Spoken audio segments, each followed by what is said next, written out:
screen still glows. A kettle cold, but my hand still goes. I'm off that range with a coffee stain. Clean mind, sharp eyes in the moonlight train. Order stacked like cards in the deck. I wait my turn, I don't blink yet. One clean setup, that's the code I live. Half asleep, but I got more to give. Hear that tick, hear that pulse. Feel that pull in my bones. I came this far for the long game. I won't leave it alone. London calling, London calling. I'm up for the open. London calling, London calling. I want that moment. Trey clean, Trey smart. London calling, London calling. I came to earn it.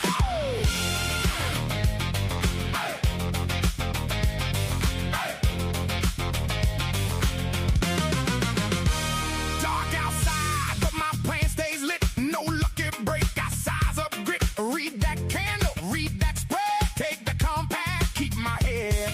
I lost before, I learned that sting. Now I cut my fear on a tighter string. Every dawn is a test I choose. If I want the crown, I'll pay my dues.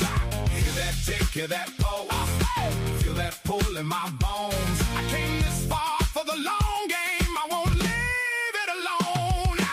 London calling, London calling. I'm up for the open.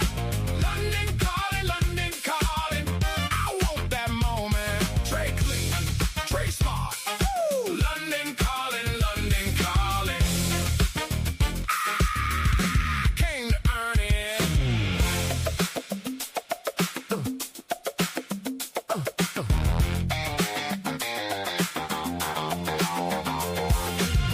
Let the night press in. Let the doubt get loud. I stayed on my feet. I stayed unbowed. One more shot at the life I chose. One more step when the market waits.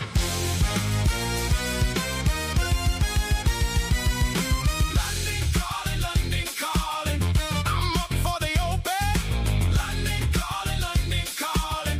I want that moment. Trey clean, Trey smart. London calling, London calling. I came to earn it.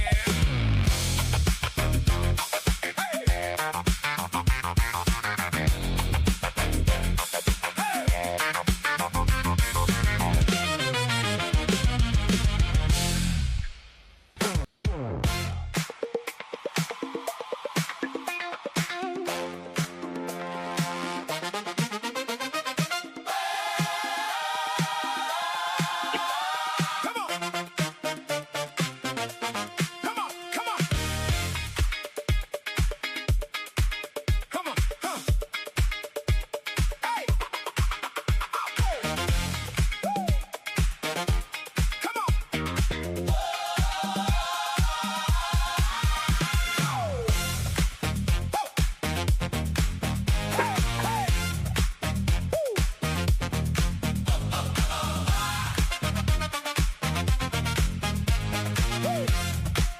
Hey, hey, hey, hey. First bell hits and the floor goes hot. Screens start flashing, don't miss your spot. Price line moving like a stray bullet round. Keep your hands steady, keep your feet on ground. Order stack up, then the slip away. Every tick a test, every second pace. Woo! I can feel that roar through the iron door. Everybody praying for a little more. Hold your breath now. Read the tape fast. One wrong move and it won't last. Open fire. Open fire. Keep your neck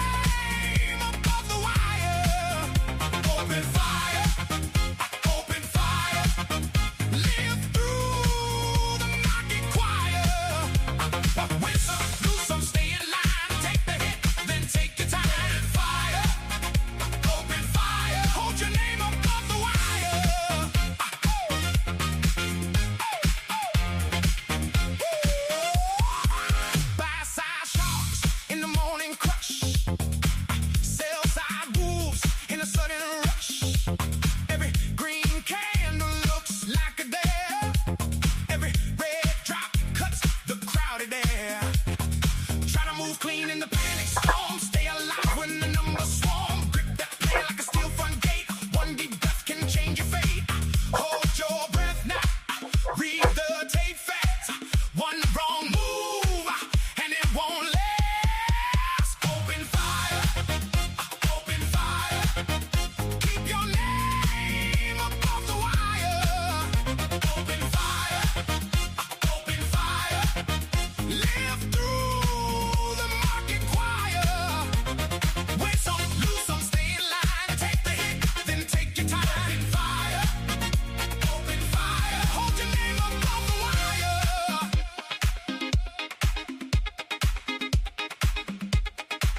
Come on, come on, come on, come on. Come on, come on. Congas roll. Claps cut hard. Eyes on price. Oh, hands on guard. When the floor starts shaking and the whole thing spins, you don't chase the noise. You let the truth win. Open fire. Open fire. Keep your name above the wire. Open fire. Open fire. Live through the market choir. With some, lose some, stay in line. Take the hit, then take your time. Open fire. Open fire. Hold your name above the wire.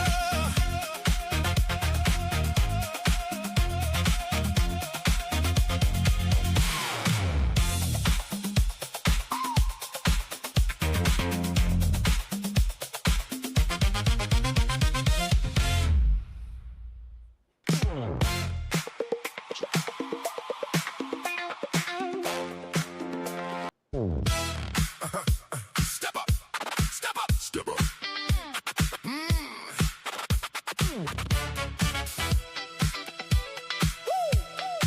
Step up, step up.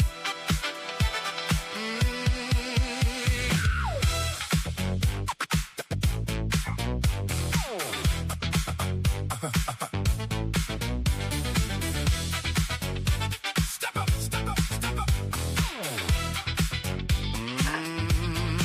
Saw the screen glow green. Thought I had the code. One tap, one grin. Then I doubled my load. Borrow time, borrow pride. Pushed it to the edge with my finger on the slide. Fresh white shoes on a shaky floor. One more click, I was asking for more. Big talk, big ring, thin as smoke.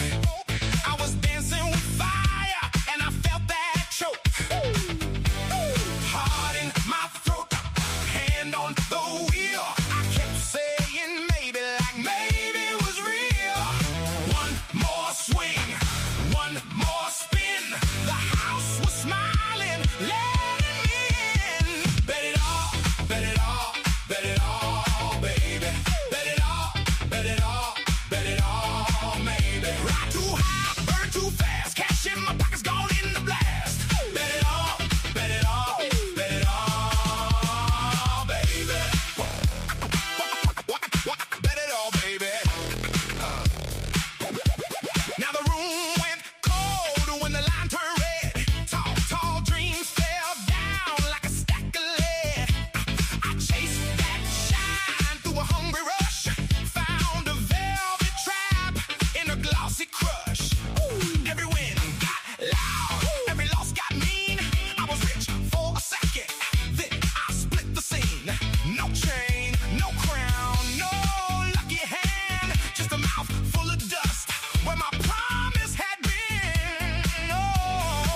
can do. It puts on a diamond face, then it runs right through you.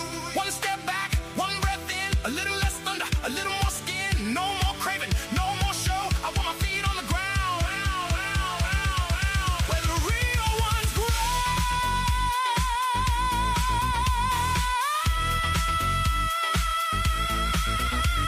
Bet it all, bet it all, bet it all, baby. Bet it all, bet it all, bet it all, baby. Ride too high, burn too fast, cash in my pockets, gone in the blast. Bet it all, bet it all, bet it all, baby. I burned my lesson, now I know. Bet it all, and watch it go.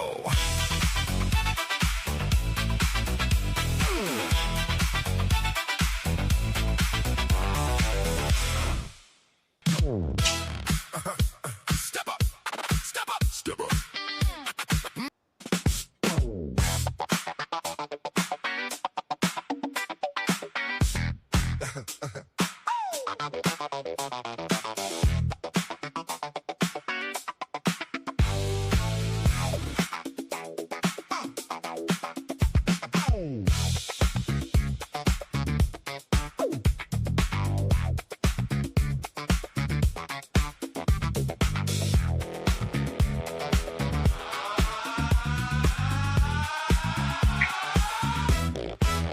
I was green on the screen, had the whole thing planned.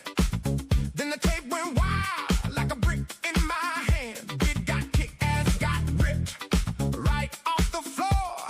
News bomb hit fast, and it kicked my door. I had a clean little run, I was making that climb. Then the whole board flinched in a blink of time.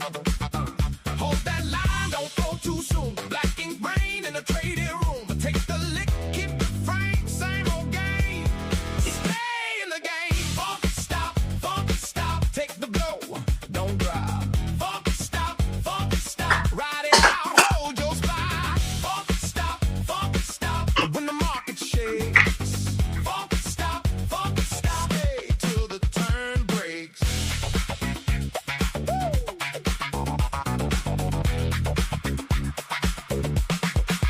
Red flashed up, then the room went cold. Every fast wind got a story untold. I don't chase the panic, I don't beg for air. I just clamp down hard and I breathe right there. Let it slap my ego, let it test my nerve. Every ugly pause still deserves its curve. If the clock gets mean and the price gets rough, I don't quit the chair, I just tighten up. Hold that line, don't go too soon. Black ink rain in the trading room. Take the lick, keep the frame, same old game. Stay in the game. Funky stop, take the blow, don't drop. Funky stop, ride it out, hold your spot. Funky stop, when the market shakes. Funky stop, stay till the turn breaks.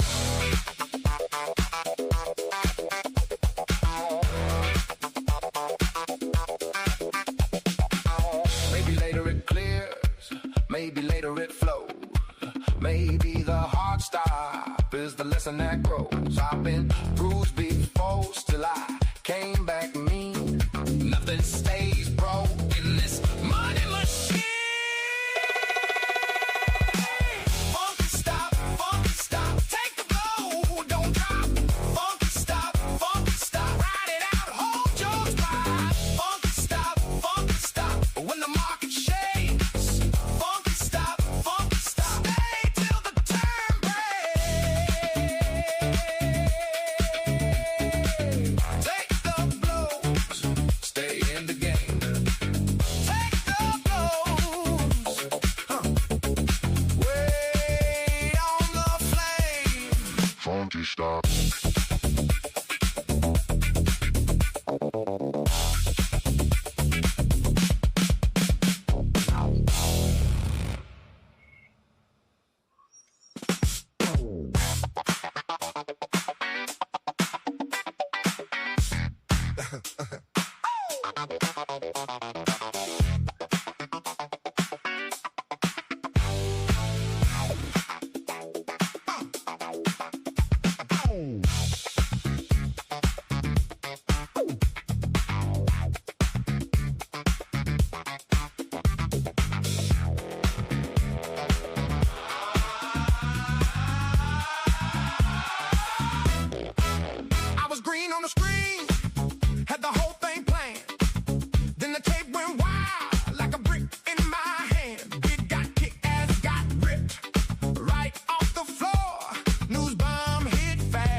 untold.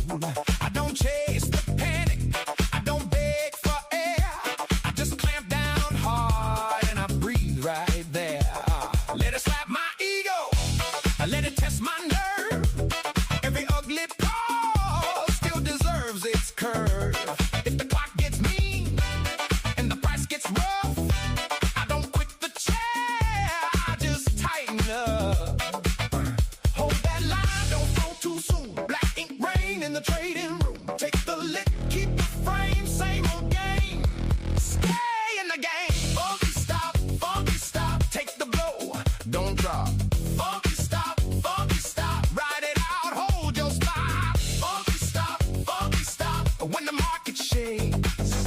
Funky stop, stay till the turn breaks.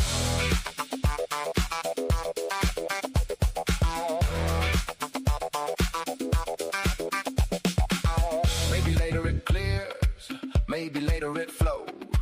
Maybe the hard stop is the lesson that grows. I've been bruised before, still I came back mean. Nothing stays broke in this money machine. Funky stop, take the blow, don't drop. Funky stop, ride it out, hold your spot. Funky stop, when the market shakes. Funky stop, stay till the turn breaks. Take the blows, stay in the game. Take the blows, wait on the flame. Funky stop.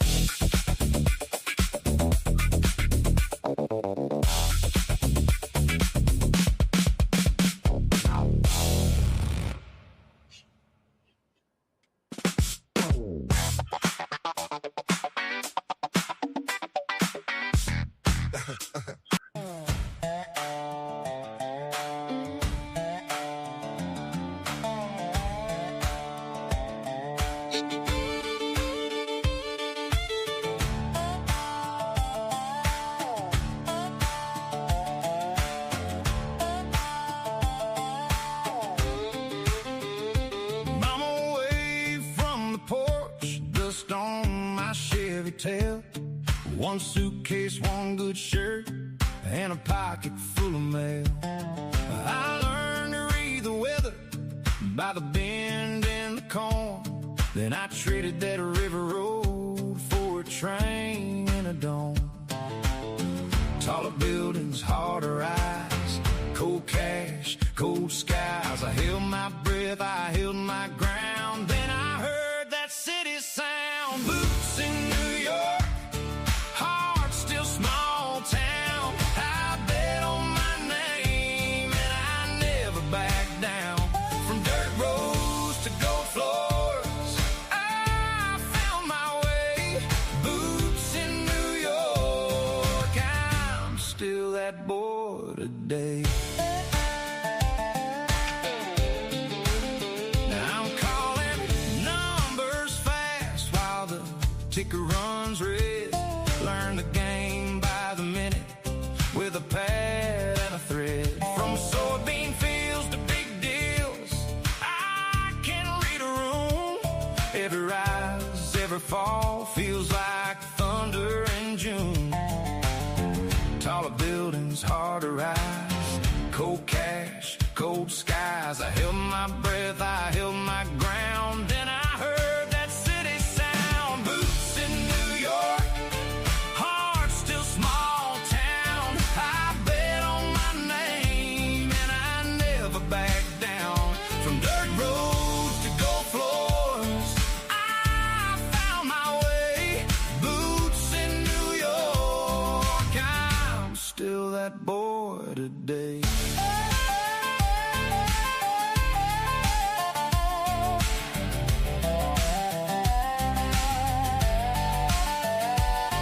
Back home they still call me son, still say don't forget where the fields meet the sunset and the nights get wet.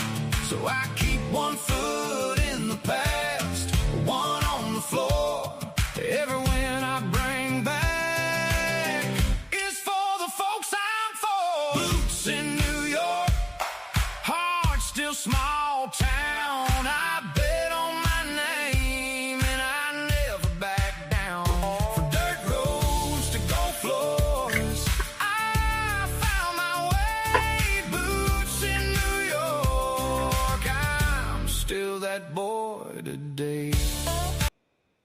Good morning, good morning, good morning, everybody. Good morning, happy Thursday. How's everybody doing? Just wanted to open up the session with just a focus on scalping. I'm trying to scalp both gold and NASDAQ, so it's really impossible for me to talk and trade at the same time because I got to keep track of two screens. And matter of fact, I'm missing trades here. There's like a trade every 5 seconds. So I thought I'd just play music for a while and kind of trade. I may actually do that, in the 7 o'clock hour too. I think you guys are all tired of me yapping continuously. Mainly because if we're trading two assets, it's literally impossible for me to talk. I really have to watch them carefully. But the setup is very, very simple. People are asking me, what the setup is. The setup could not be simpler once you have the indicator in hand. We are basically trading the 1-2 punch combination. You have the signal, which is either diamond or triangles. That's your scalp directional signal. And then you have the trigger candle. The trigger candle is the pull away candle. The pull away candle confirms the direction of the signal intensifies. And then I'm just simply scalping in that point. And I'm using essentially the top on the short side, the top of the prior candle or the bottom of the prior candle as my organic stop on the trade. So even though, for example, my basic stop target is 416, which is like a 1-to-4 risk reward ratio, my actual risk reward ratio is just 1-to-2 when I basically pull the stop down. I'm adjusting those as it goes. So that's it. That's literally how you find a trade every 2 or 3 minutes. I got myself obviously flipped around in gold a little bit badly because I was just stubborn. No, I wasn't even stubborn. I missed that. What happened is there was a trade. It hit. I'm late to it. So of course now I'm greedy. I go, the worst sin in the world is not to take a bad trade. The worst sin in the world is to take a trade, take a good scalp that's already TP'd.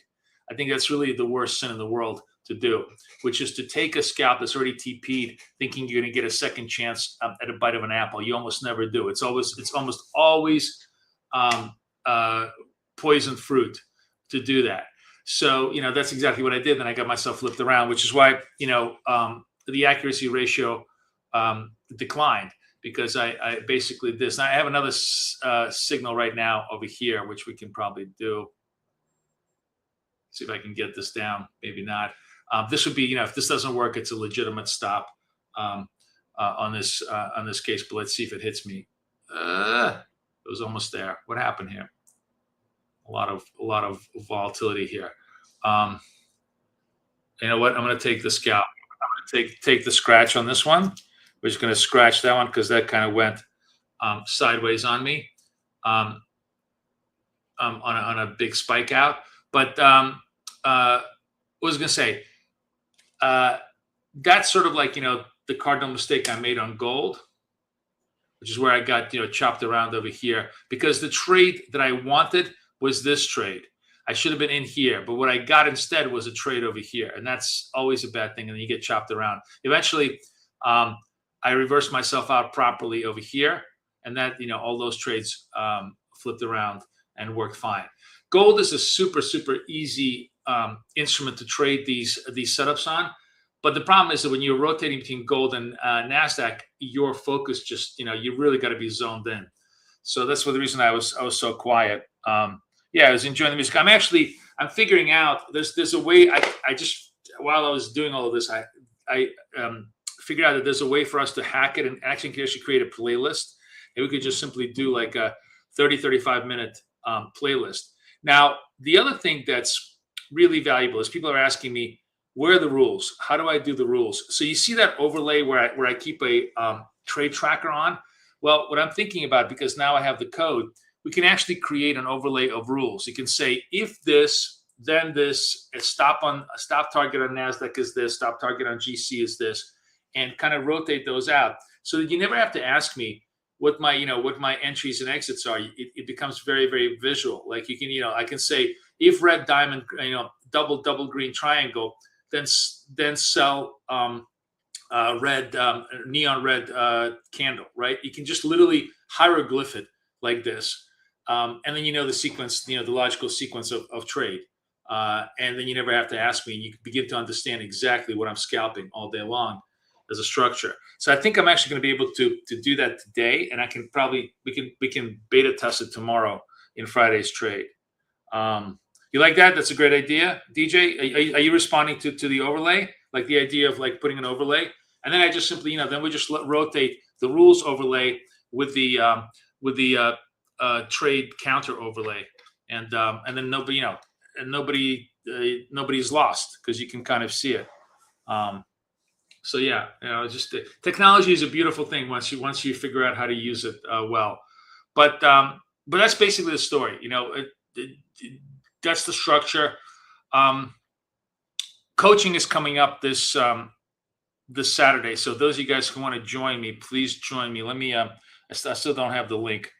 Oh, Miguel, you like that? Oh, everybody seems to love the overlay. Okay, super. I just literally pulled it out of my ass this morning. I was kind of like thinking about it. I was like, oh, we have this software overlay on this. I can totally make it, because you got to understand it's really cool. It's like a really, really cool application.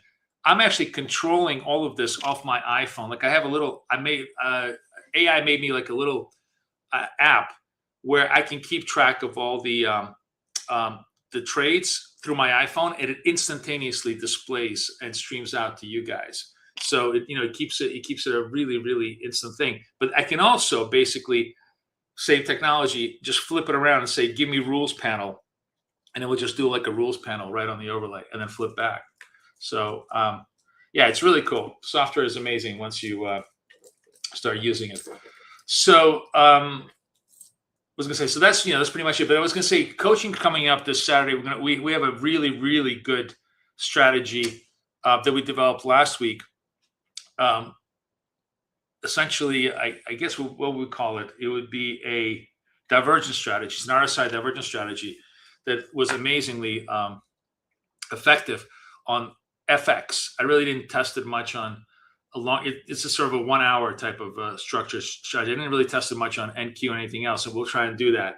But we're also going to talk a lot about how I basically reverse engineered all the rules for prop trading and all the things that I want to share with you as to what I think, how do you win the prop trading contests by reverse engineering their rules. And that'll be going to be a really, really part fun of coaching. So if you guys are interested, we'll talk about that, and how I've been putting that into my own trading plan, which has pretty much been, working so far. All right, possible trade here.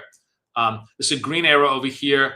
So that's just, upside signal. This is the trigger candle, 31 seconds. If this thing stays, and the operative word is stays, neon green means it's got to be a pull away candle, but I don't think it is. It's not going to be a pull away candle because it's already touched the moving average. Overnight, big news: Nvidia blew out the numbers. Forecast 70% year-over-year growth. This is an 100 billion quarterly rate rev. So it's insane. Like they're basically going to be doing like maybe 150 billion a quarter next year. Is that right? I think that's what they're forecasting. We'll ask Gemini. But the stock, I think, kind of fell off because people are their margins are starting to get squeezed, and more importantly, somebody made this really interesting point on Twitter. So many people are now producing chips, right? Google is producing chips. Google's Tensor chips apparently are quite good on AI. Very, very efficient. A couple of other smaller startups. Maybe even Apple is going to get into silicon chips, because there's this whole idea that you could do low-level inference, like basically 90% of sort of very, very useful AI, literally on your iPhone, if you have the right low-power chip. Like, it doesn't have to write Shakespeare for you. It's just going to tell you, how to do laundry properly or whatever the fuck it is that you're asking your iPhone 90% of the time. So, there's thought that maybe Apple is going to get into this game on a hardware point of view. And, that's kind of interesting. But the point is, all of that is creating lots of competition for resources. The production facilities for chips are just, backed 2 years forward. and that's cutting into NVIDIA's, because NVIDIA doesn't manufacture anything, so it's cutting into their production costs, and that was the knock on the stock. But regardless, that it pushed Nasdaq from 29.0 to 29.6 effectively over the last day. We're trading 29.6. That's the top of the end of the range. We had a pretty significant, really shockingly strong sell-off all the way. The sell-off happened here. Let me show this to you. Where the hell was it? Why don't I see the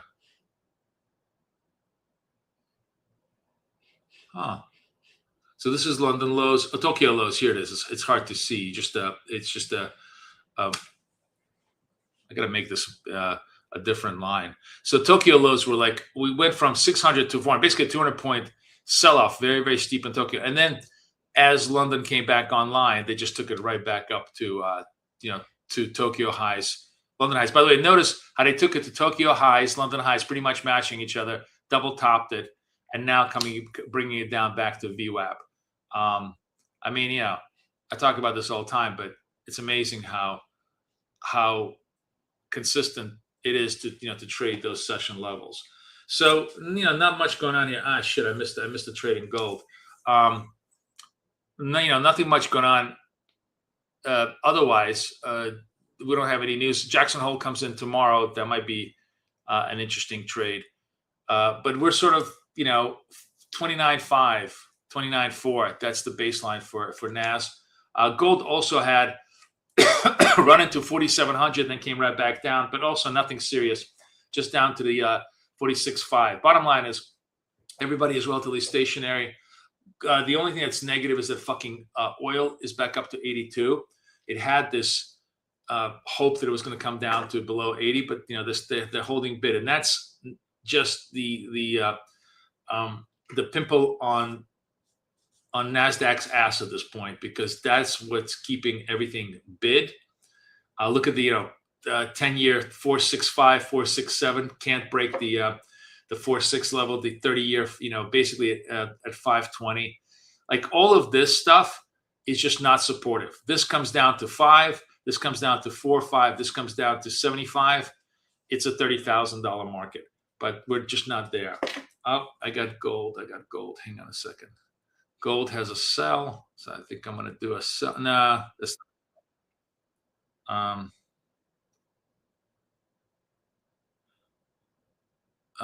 Wait, hold on. Which account am I in? 59? Oh, I'm in this one. Sorry, I'm in this one. There we are. It's really not a sell, but well, it is a sell. No, I take it back. That's a sell in gold. I did see it out of the corner of my eyes. This is a sell signal, a weak sell signal, but it's a strong. It's a neon red pull away candle. So, worth a shot, worth a trade. So we're short this. I trade this. My opening gambit is a 4-1, right? But what I'm basically doing is I'm going to press it over here on the stop over here. Come on. Get me done. And we're done. And so I'm closing my risk parameter by about 50%, because the bottom line is, if it breaks this is the trigger candle. If it goes above the high of the prior candle, you're wrong on the trade. So much easier to to control it that way. All right, good. I'm getting back up to 75% on my trades.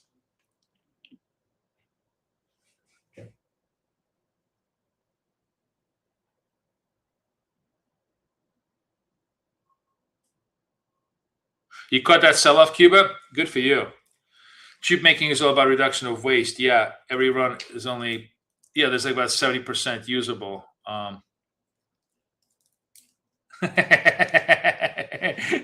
This is true, DJ.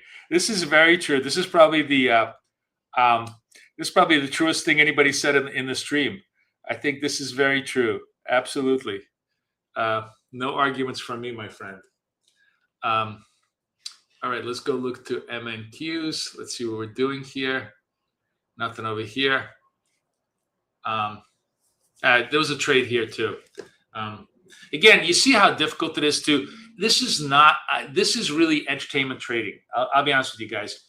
When you're trading two assets, you're not really serious. You're not serious. You either trade gold or you trade NASDAQ when you're scalping. But you're trying to trade both. It's just for entertainment purposes. It really is. I cannot be serious in terms of it's basically to demonstrate the trade mechanics for you, because there's no fucking way I would ever do this on my own account. You want to trade one product, just even if it's like gold hour. It's going to be the golden hour. I'm going to trade only gold. Or I'm going to trade only NASDAQ, because you got to switch levels, switch screens, switch structures, and you have like 10 seconds, 5 seconds to execute your trade when you're scalping. That's way too many switches to be effectively successful at this thing. That's why I always say, one instrument, one trade. But but it's fun, right? So you see lots and lots of, you see me put up a lot of trades. I think, how many trades have I already put up? What do we do? 8 trades, right? 8 trades. It's not even been half an hour. But that's just simply a function of, me fucking around. It should be 4 trades, quality trades.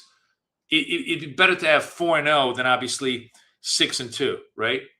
And that's the errors you're going to make by doing multiple structures. But I'm going to do this for like another hour, and then we're probably going to switch directly to NQ to trade. It just always proves my point. There's just certain points I keep constantly proving by making the same errors. Don't chase a trade that's already made. Don't size up, as a response to losing, and don't flip accounts, which is what I'm going to do right now. Sell on gold. Again, secondary sell over here, which against this particular, so they're going to stop against this. I'm going to move my risk over here. All right, so I'm late. So like this whole entry, this would have been done 29 to 28. I would have already done this. Now I'm late on the entry, and the trade is probably not going to work, right? So again, like these are all. Watch me make mistakes so you don't make the same ones.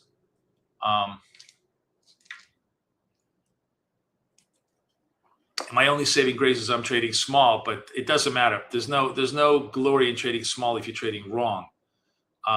Your job is to trade small and be right. But anyways, see, like this is a trade that should have been done, and it isn't. Now I'm going to have to eat this as a loss, and my accuracy suffers as a result. But just proving my own points here. No. And by the way, nothing will make you lose money faster on the wrong side of the market than gold. Because gold, if you're not watching it carefully, you snooze, you lose. Look at this reversal move, right? This is like, holy shit, it's a $5 reversal move in one candle.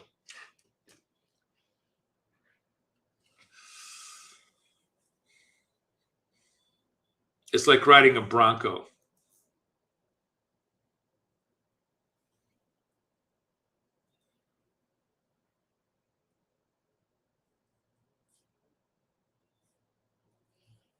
How do you determine which is the trigger candle?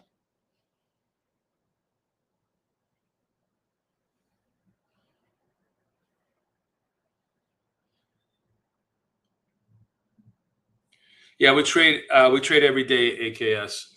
Here we go. So this is the signal.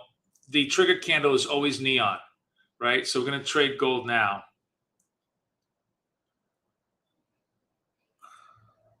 See if I can get into it. All right, I'm in gold now. And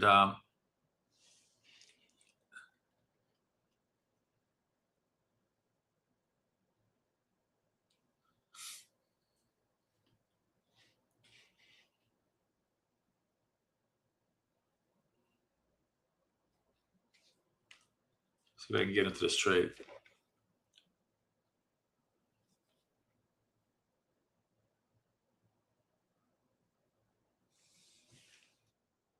and we're done. See, that's it. Like when you focus on a fucking trade, you're done. When you're dicking around, you're not. So, and the other frustrating thing, this is the other frustrating thing, is I'm trading gold, right? And then you have huge FOMO because you see, oh, here's a nice clean setup this is a beautiful clean setup in NASDAQ that you could have easily made money on too. And you're like, oh, I want to make money in NASDAQ, but no, you missed. The greatest philosopher, modern American philosopher is oh my God, now I forgot his name. Holy shit, I can't believe this is Alzheimer's coming back to haunt me. Thomas, oh motherfucker. Oh my God. Stanford. Oh my God. Now I gotta go Google it. Thank God. Hang on a second. Oh my God, I can't believe I forgot his name. I'm black.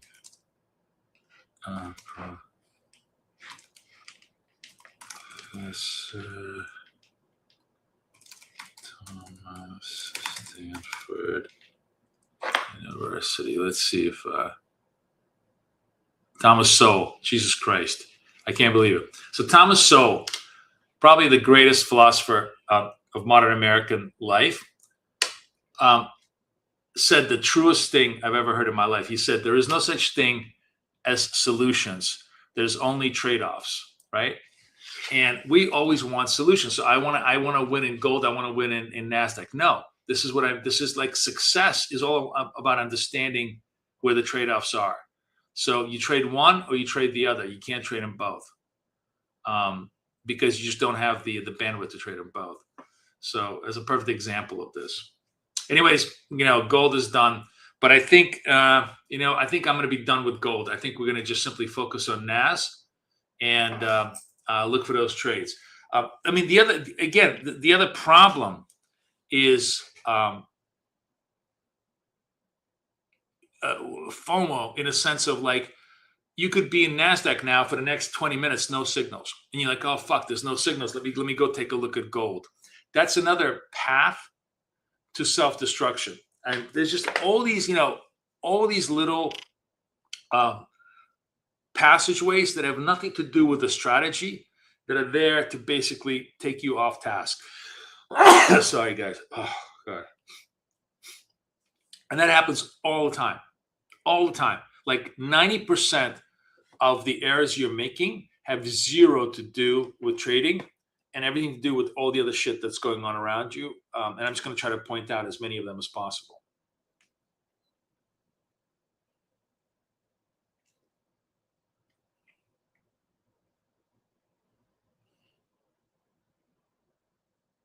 Yeah, you're wrong. Why are you trading on a diamond?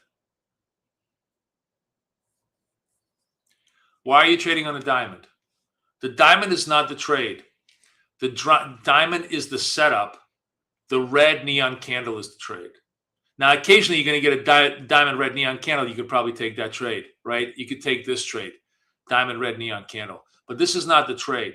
This is not the trade. Let me show you, Jason. Hang on, where the fuck are we? Here. This is not the trade. This is the trade. This is, you have a diamond, you have a red confirm, that's where you go. You're going to go short here. This is what you're trying to do, that little stub, right? Because if you just take the diamond, very often you're going to get your ass handed right back to you. This is not the trade. This is not the trade. This is not the trade. This is the trade. This trade over here did not work. But no, this was the trade. You see, I made this trade over here. That trade works. This is the diamond. This is the trade. This is the success. This is the diamond. This is the trade. This is the success. This is the triangle. The next neon will be the trade. And hopefully that'll be the success. Does that make sense? Yeah. No, that's exactly the point. You guys are there to ask me.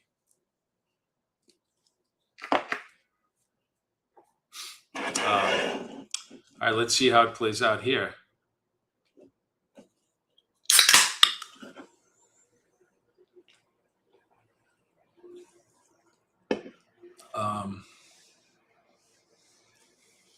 Now, you can also get fancy, where this is a buy signal, but what if you get a red neon candle? That's a counter scalp signal. I'm perfectly happy to see a signal reversed. I'll take that too, because it tells me that the buyers have failed badly. What we're looking for is temporary shifts in the balance of power, right? We're basically trying to figure out who's got the power, and we're trying to ride that power to profit. It's literally, we're just playing politics with the market every minute of the day. Scalping is the ultimate political whore game. Whoever's got the power in that particular minute, that's what we're trading. Like, the word is mercenary, right? Which is just a polite way of saying you're a whore for money.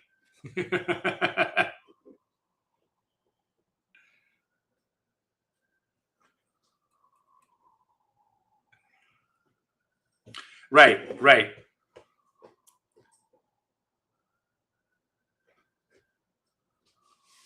All right, Cuba. See you later, man. Okay, so here's diamond. Possible trade, right? If this neon stays here, we're gonna trade this to the downside. How many trades do I do a day? The right answer is between 4 to 6 an hour. Okay, and then it's just however many hours you want to trade. We're doing between 4 to 6 scalps an hour. 34 seconds on the clock. We wait for the close. The other obvious thing is you have to wait for the close. It's not a candle until it closes. It's just an indication.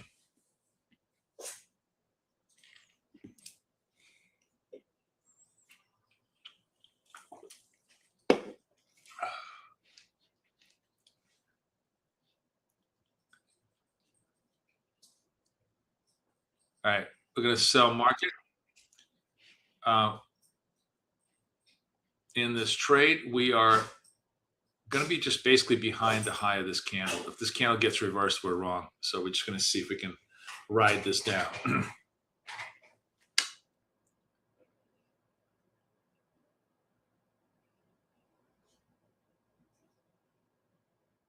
And we're done. That's it. It's not complicated.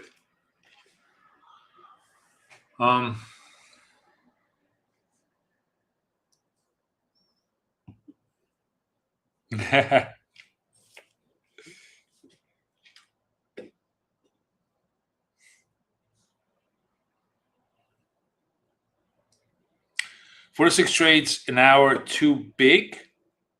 You mean too many? Is that what you mean? It's not too many if they're correct setups. Like, you're actually right. Although if you look at this, for example, let's say from 6 o'clock hour, let's do a anatomy of a trade here. Where is there a signal? There's no signals anywhere here except here. So I took this signal. That's correct. Where is the next signal? Here. That signal I could have taken, probably would have worked. Let me see. Was that a close? What did we close? 73. What's the absolute low here? No, this wouldn't have worked, actually. So this one would have stubbed us. So 1, 2, stubbed, 3 winner, 4 winner. So that's perfect. That's 5 trades, basically within an hour, 1 loss. 80% is the perfect sweet spot of where we want to be. Because if our break even is around 67, 60, even if our break even is 70%, we're 10% above break even, right? If you think about this, because you're entering a trade and then you're pressing your stop pretty much over here. So in this particular case, I would have been short 73. My stop would have been 83. It would have been 10. So that's a much tighter stop than having a stop at like 16. I would have saved myself massive amount of risk, and therefore my risk reward ratios would have been much better. I think I showed this to you. Oh, maybe I didn't show this. This is a good time to show you guys. Actually, I'm going to show you my my trading accounts from this week because I actually I downloaded them yesterday. So this is like midweek, and we'll do another review on Friday. But I'm just going to show this to you in a second. I just want to watch this price action, see if we can catch one more trade here. And if it doesn't happen, then I'm going to show you my results, because you're going to find that very interesting. My results degraded, my P&L went up because my risk reward ratio has really improved. I'm going to show this to you, right? Because I showed this last night in Asia, but it's really cool information.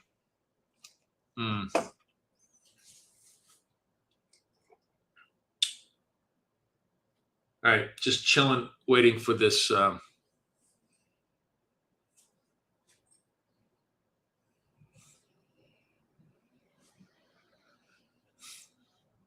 you know, honestly, it could just be me.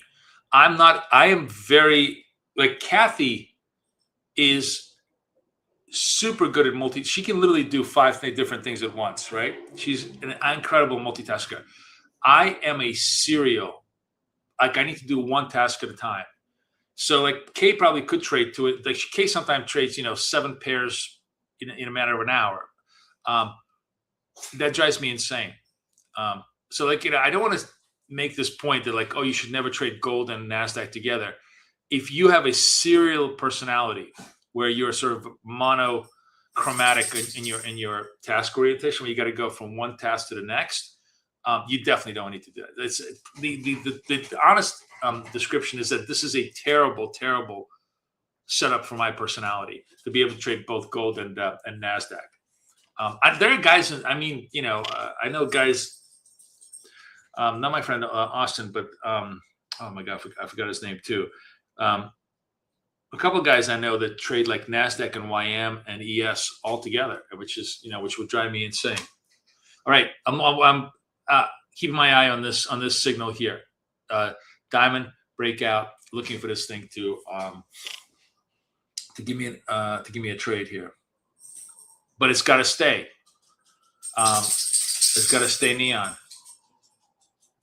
All right, I'm in the trade. And I'm behind this candle. That's my stop. So it's either going to work or not. Let's see if we get a push up here.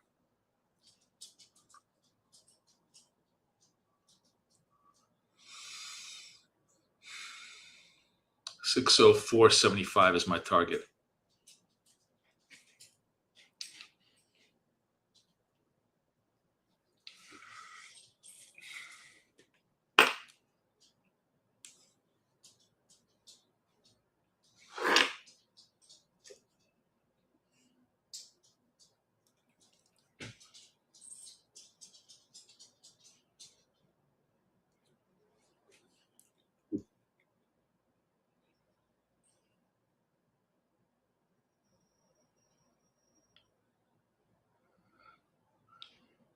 Yeah, that's no,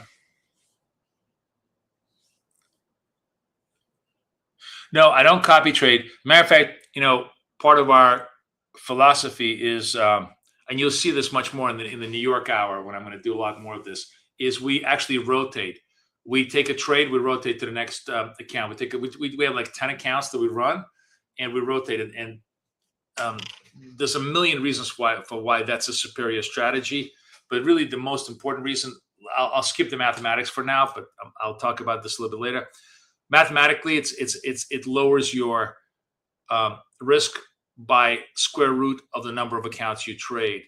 So, just if you trade 9 accounts, it will lower your risk by 2/3, because you would divide it by let's say your risk was $1,000 per account in terms of projected. Like your strategy is going to draw down $1,000 today on a regular day. It would only draw down $300 because you're diffusing and diversifying your risk. That's the mathematics of it. But the real reason why we do it is because 90% of the way people blow up their accounts is they trade an account, they make a loss, they try to make it back, they make a loss, try to make it back, and we short circuit that whole very negative process by we trade, win or lose, we're moving to the next account. So that account isn't touched for like 9 more cycles, and then by that time you are much more relaxed. you're not going to be banging that account like to its natural death. Yeah, Kathy only comes on 8:45 Mondays. She does not trade live. She actually does trade in her private room. And if you guys, it's all part of coaching. Her signals are coaching exclusive only. So I'll put that again. That link is coming up probably by tomorrow. We should have it ready, and I'll be able to to get it for you. If you guys are interested in her signals, I actually just tested like she's testing her Telegram room right now. It looks really good. She's banging away signals into my watch right now because I'm the only person sitting in that Telegram room, but it looks good. All right, we're stuck on this. This trade looks like it's going to die out on us, but it's a very tight, low risk trade. So if it doesn't work, it's only a 10-point clip against the 4-point target. So not that bad.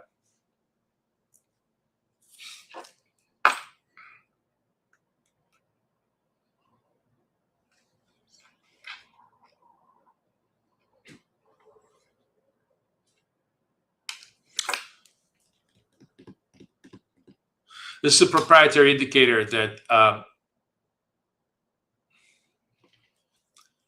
just watching. Oh, there we go. Look at this. And look at this. Look, 7 o'clock hour. I come back from the dead, motherfuckers, at 75%. Still a horrible goddamn ratio today, but not nearly as bad as when I started. Okay, so let me show you. You guys want to see my run midweek? Let me show this to you. We're going to take a little pause from trading. So let me show you this. First of all, this is a totally free tool from our sister website, which is Prop Trader Edge. Anybody can use this tool. Let me put you the link over here. Yeah, baby. Always small points. The smallest man wins. That's my motto, Anjinka. I'm small and proud, baby. I'm small and proud and loud. No, I mean, just that's the whole point. You want high probability, you got to trade small. I actually love small. I drive a Mini. I have like a Chihuahua Dachshund mix and a Pomeranian. I also have 2 huge fucking dogs, but I have small dogs, small cars. I like small things. Small apartment. We have a huge house in Jersey, which I fucking can't stand. And I have like tiny little apartment in New York City that I absolutely love. I like small things. So it's probably like the right thing. Anyways, here we go. So Trade Analyzer, right? Free tool. Just click on it. You can use TradeEvade, Wealth Charts, or MetaTrader. Any of those, any of your reports will work in this. And I'm just going to drop. Hang on. I'm going to do this simple. You guys won't see this. Downloads. Here we go. I downloaded all these. This is from yesterday. All my TradeEvade performances. So I just dropped them into this thing. See, and I'm going to hit Analyze Files. So this is just this week's runs. And you can see, by the way, when I started to really implement that whole trigger candle structure, how the equity curve has improved tremendously, right? So far, and this is stale data because I'm obviously a day behind because I haven't put the new stuff on there. And there's a lot of stuff that we can go through here, but I don't want to bother you right now. We can talk about this maybe tomorrow. But what I wanted to show you was this. This is the most interesting thing. My accuracy has actually gone down. I remember I was running like 78, 79% accuracy. I actually dropped accuracy, but every other metric has actually improved. Profit factor at 2. Recovery almost at fucking 5. And this is the most important part. My risk reward was 1 to 0.5, and now it's 1 to 0.72. That's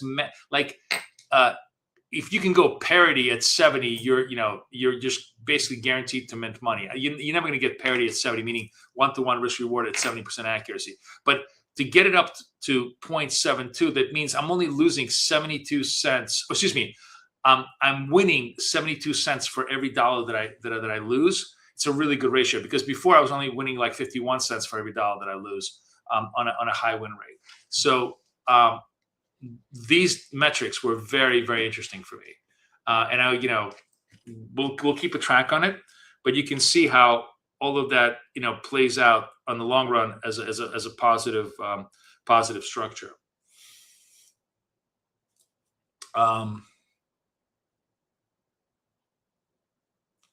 Okay, we're back to scalping. Kind of a choppy ass market. Really nothing much going on here today. Let's see if there's anything on the news.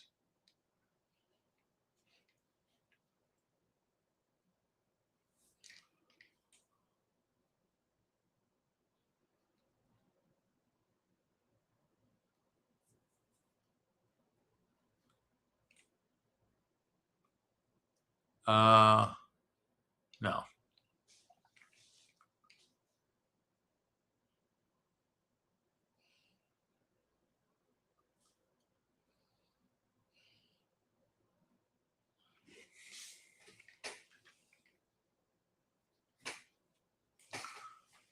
Okay, nothing much really going on over here.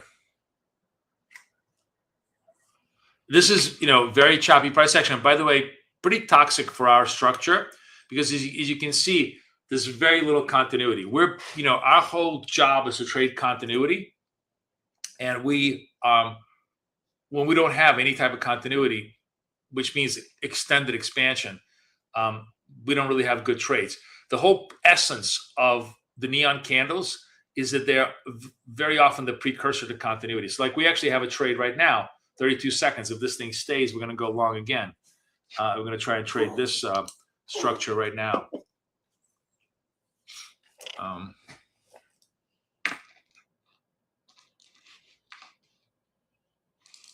18 seconds left. See if I can get it. All right, I'm in the trade. 1850 is my target.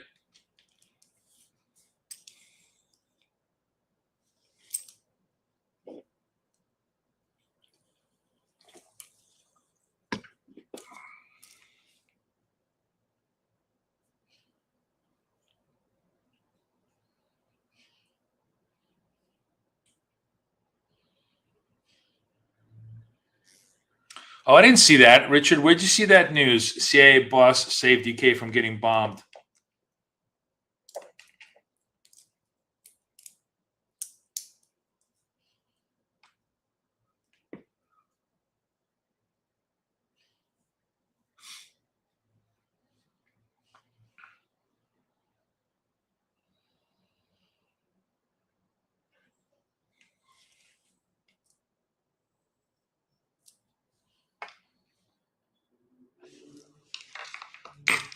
I actually would have tightened up my stop to right underneath this, because it breaks that candle. It's not a viable trade. We got to see if we get a little bit of expansion here.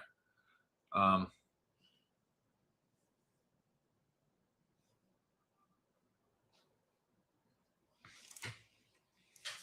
I'm gonna have to Google it.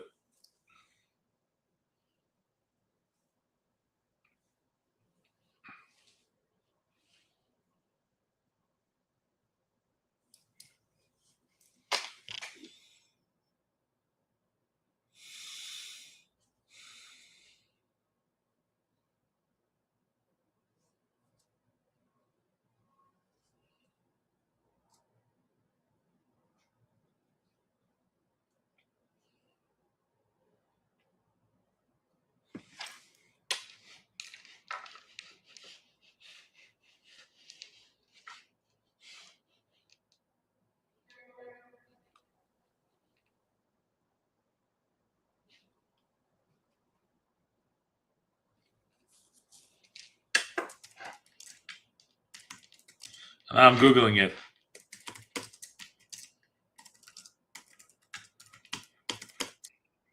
Oh, trade didn't work. So That one we eat legit clip. Just market not cooperating this morning, which is, you know, part of trade. We just sort of chop up down, nothing, no continuity here.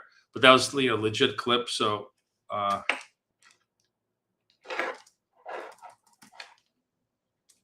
no complaints here.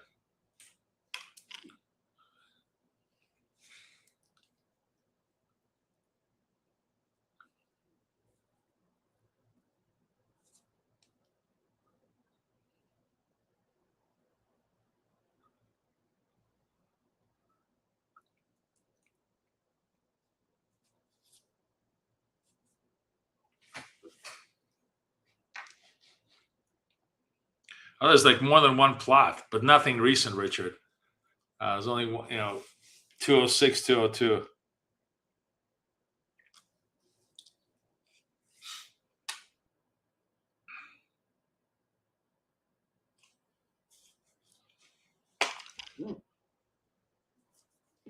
I'm gonna get rid of the settings because this just gets way too annoying on the charts. We'll put them back up.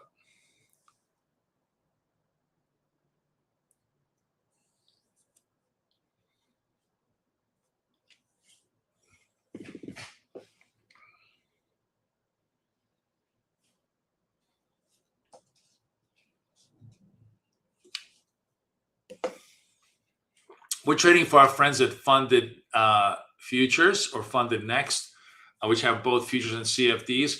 And I just wanted to show you that their new rules are really amazing. They have this rapid account where the basic idea is, you know, 3,050, just standard stops and targets, all of that stuff. But they don't have. You can do it in one day.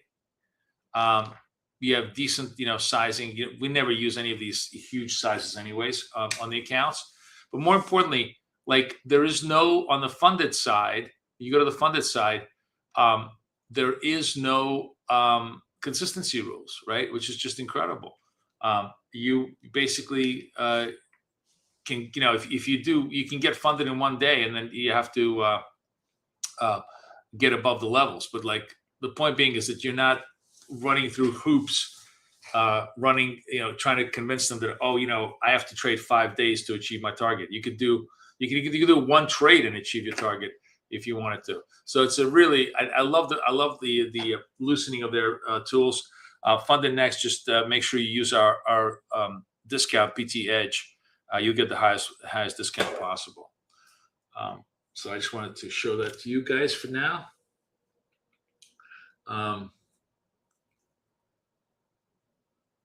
I'm just, we're literally, like, if you look at the last hour, basically been 26.20 to 25, like it's 70. It's like a 50-point range with very little directionality. We do best when we have directional slices. This is an easy slice. Even this is a modest slice, but when we have zero slices when the amplitude is like this, we're okay when we're like this, big slice, slice. But when the amplitude goes like this, which is what we're doing right now, it doesn't matter how it goes. It's just not enough movement up or down for us to make money.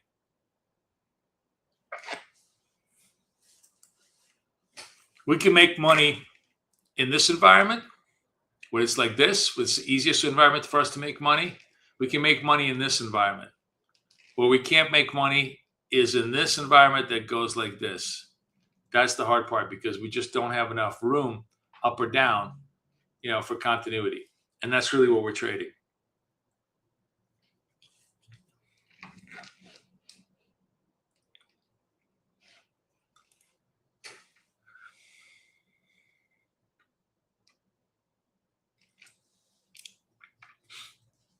I was starting to break that 620. London highs at 661. Maybe they want to make a run for it.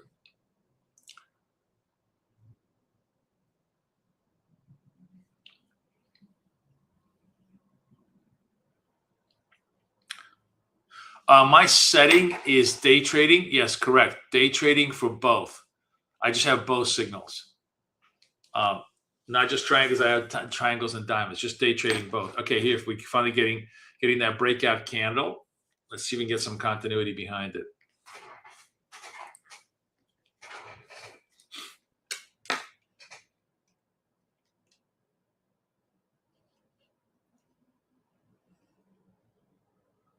Come on, come on. I wanted to get into that trade. All right, we're in the trade.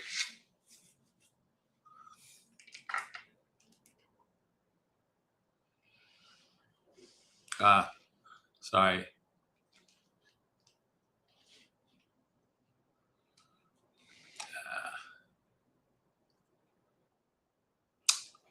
Damn it.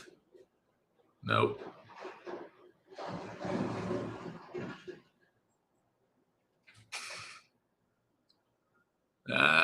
Nope. I'm going to get clipped again. Wow. Market just really not cooperating on these trades.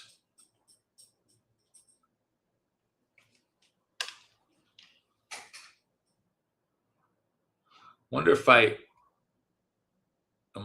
this is a very wide stop, unfortunately, but I might have to just absorb. Where's the vol? Oh, the vol is 11. I'm not even watching the vol.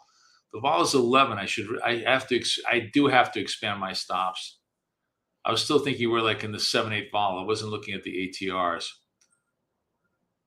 The rule of thumb, the other overarching rule of thumb is that if your ATR, whatever your ATR is, you got to have twice the stop to survive it.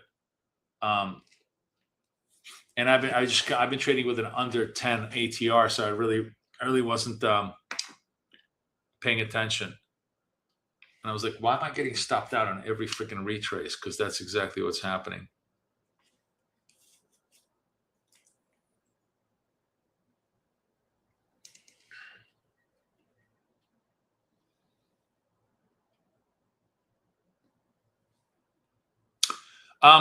Funded Next, I think, does not like micro scalping, so that is one aspect of that. But of course, you can use all the stuff that I'm trading here much more in positional trades, and it's definitely much better to use positional trades on the indicator, especially when they're giving you a chance to get funded in a day, because you don't have to just bang away at small. One of the reasons we do scalping is because a lot of people want consistency rules. But if you don't want consistency rules, you can literally just put one trade on a positional basis. And the classical trade that you can put on a positional basis is green diamond, sort of candle trigger, and then you're trading underneath the big level, and you're trying to trade to the next level. And, that becomes, instead of a small micro scalp, it becomes like a positional trade at 588 against, 548, targeting 648 in terms of, the high of the next level. And that's a much more, easier trade to do, a much more gentle trade to do.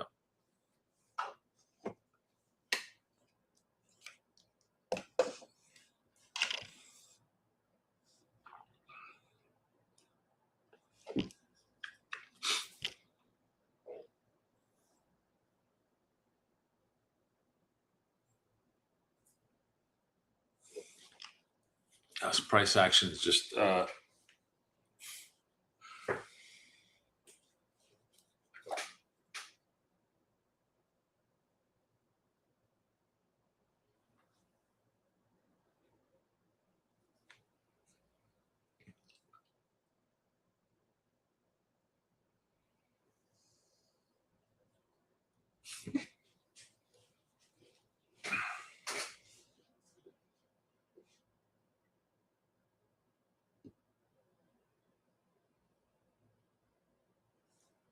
yeah, they do. They want like 30-second or hold. And generally we're like, we've been sitting here for like 3 or 4 minutes in this trade, right?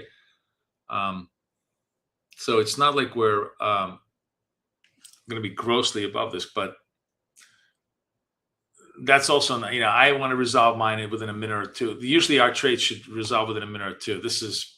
Today's price action is just brutal right now.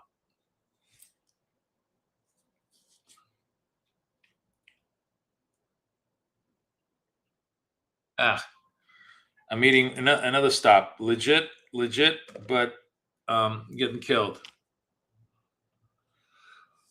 Okay. Oh, on the other hand, be flexible.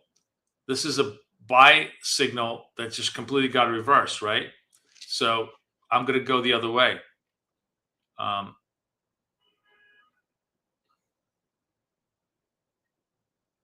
oh, what happened? What happened here? Oh, it just.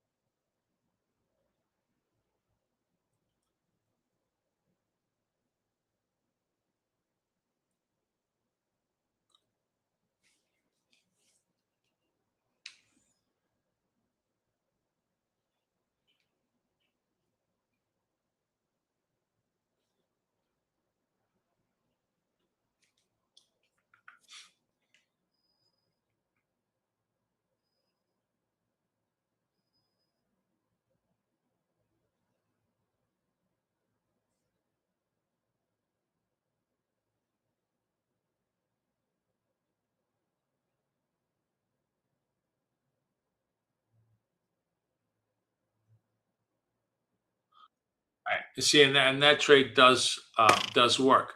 Um, and it, again, my point is that you will have things that will try your soul, in a choppy little market, that will drive you absolutely crazy. You could run. Generally, I try to, it's rare where I'm going to get 3 consecutive losers in a row, but you can see today we got 2 consecutive losers in a row, which is not like the other thing is I like how the tracker actually keeps the track, and that's ugly. I mean, that hurts you. This is the reason why rotating accounts is such a powerful defense against that, because you will inevitably in any strategy you're always going to hit negative bumps. If you're hitting all those negative bumps in one account, you're just you're eating dirt. Whereas if you're distributing across multiple accounts, it really doesn't matter.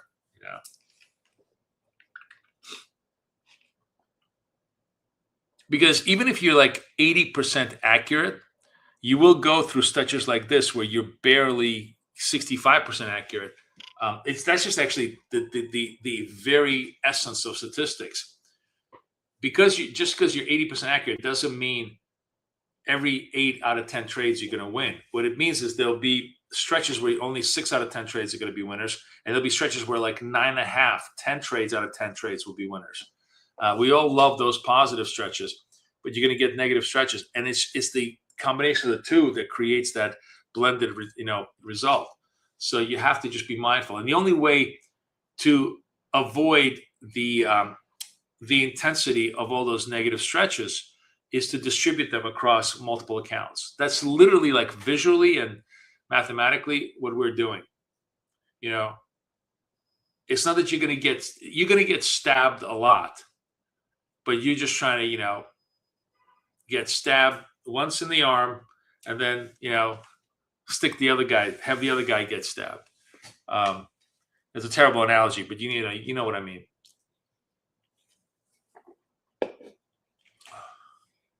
Anyways, the bottom line is that all of these scalp moves are just essentially chop, and we're just trying to extract whatever we can out of this chop right now.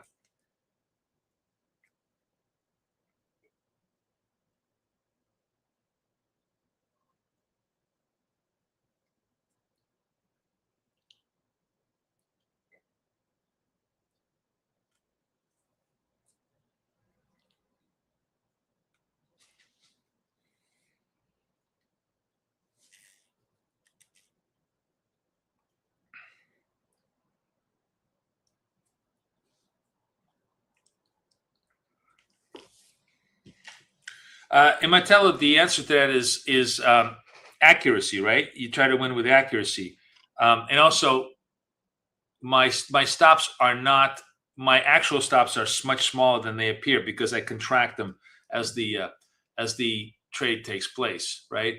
So that's my maximum stop. That's not my actual stop. And as a matter of fact, my stops have gotten better, not worse, or and since I started trading this way. So you'll see as it goes.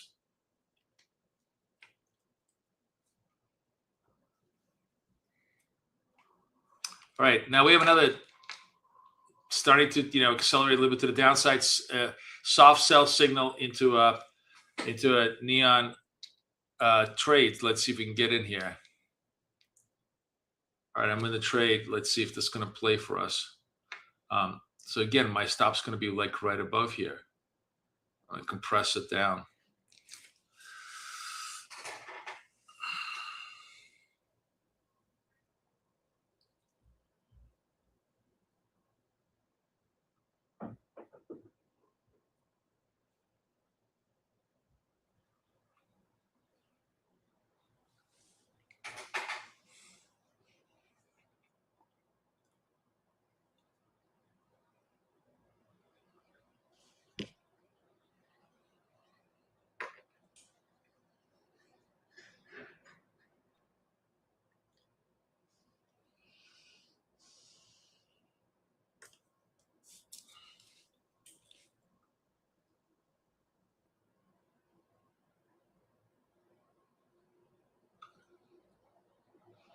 It's 10.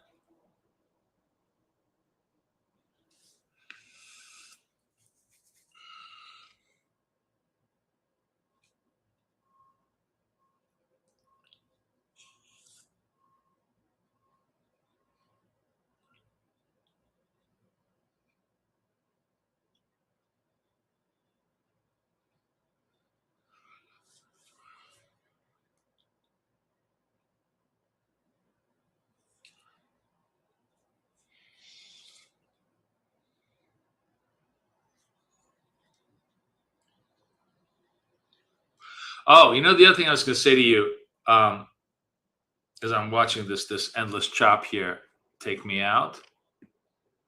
What's going on over here?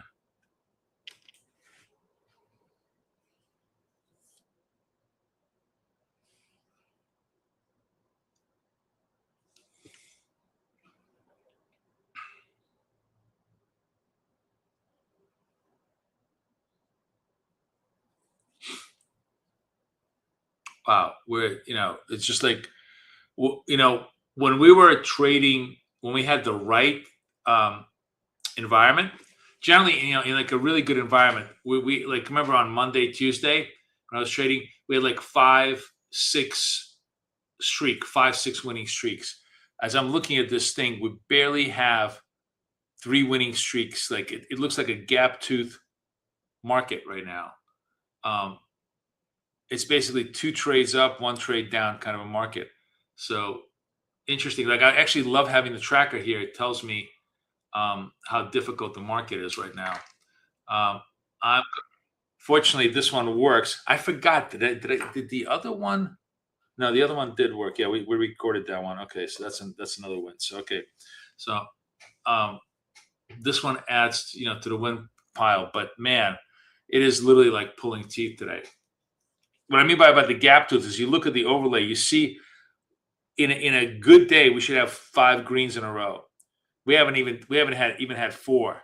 It's been just massively choppy.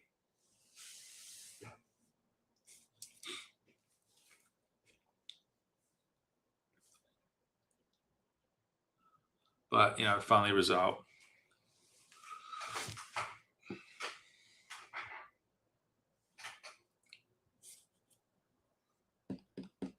Good morning, everybody. Who's new in the room here? Who wants to say hi to me? Where are you guys trading from? Let me know what you're doing. Actually doing a huge amount of trades. There was way too many trades today. I'm just looking at, we're like at 16 trades in an hour and a half into the session. There's a way huge amount of trades. Although this is a good trade. We got to take this trade. I'm going to see if I can try and make this. I mean, this is a legit trade. It works. It works. It doesn't work. It doesn't work. But it's a legit trade. Let's give it a shot.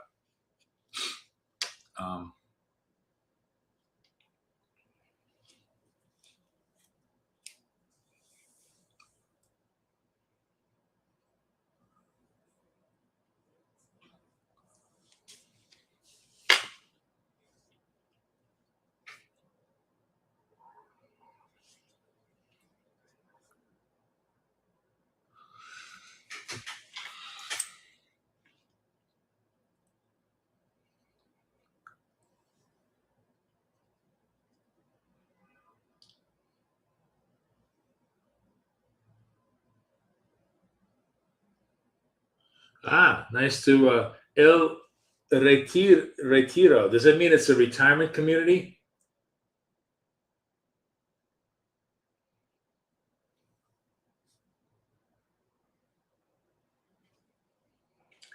Um, I like both wall charts or Tradeovate. I really haven't done Ninja. And I'm going to sign up for Ninja because so many people are trading Ninja that I really got my get. The only reason I hate trading Ninja is because it's Windows, and I love my little. I mean, my PC is sitting right next to me, but I try not to use it. Come on, baby, come to Poppy. Let's go. Come on, there we go. Jesus fucking Christ, man! It is literally like pulling teeth today. Jesus Christ! All right, back to 71%. What a shit ass day. But crawling myself out of this hole here. Wow.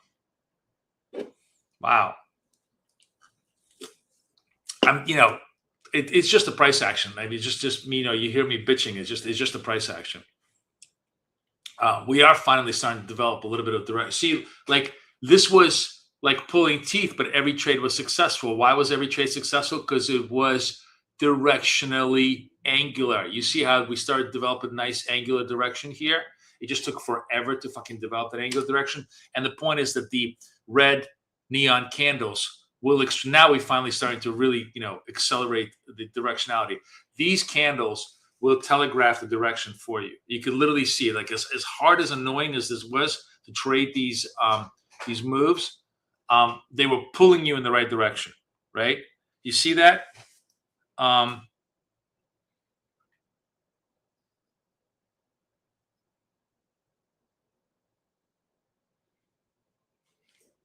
Do you see it? Yeah. Yeah, Jason, to be honest with you, my TP actually, just because I'm, being sloppy here.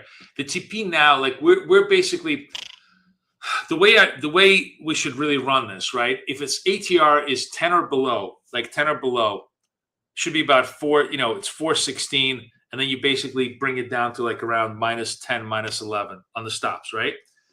Once we get into like the 12 or higher, the target should be 6, and the stop should be 24 wide, like instead of 16 wide, 24 wide, and you bring it down. And then once we get into the 20s, the stop should be 8. Ooh, look at this pop. The stop should be 8, and with a 40 stop, and then you bring that down to like around 20 stop. The stop is dynamically scaled down, and the target should be expansionary based upon the value of the ATR. So like right now, I really should be trading. I'm going to reset my take profits to the 6 take profit. Yeah, 20. Let me see. This should be. What's that?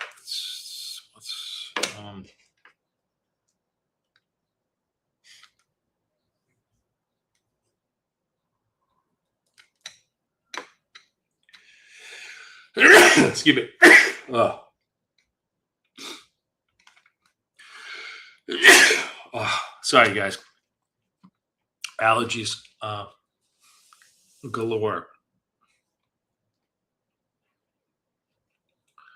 I'm gonna create a new one and make it 24.96.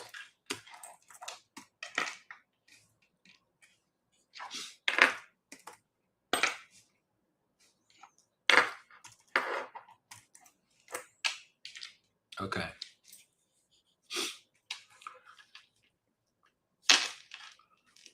See, now I'm going to go to the 6 target because the vol is starting to to percolate above 10. I don't mean 6 ticks. I mean points. I'm always talking in points.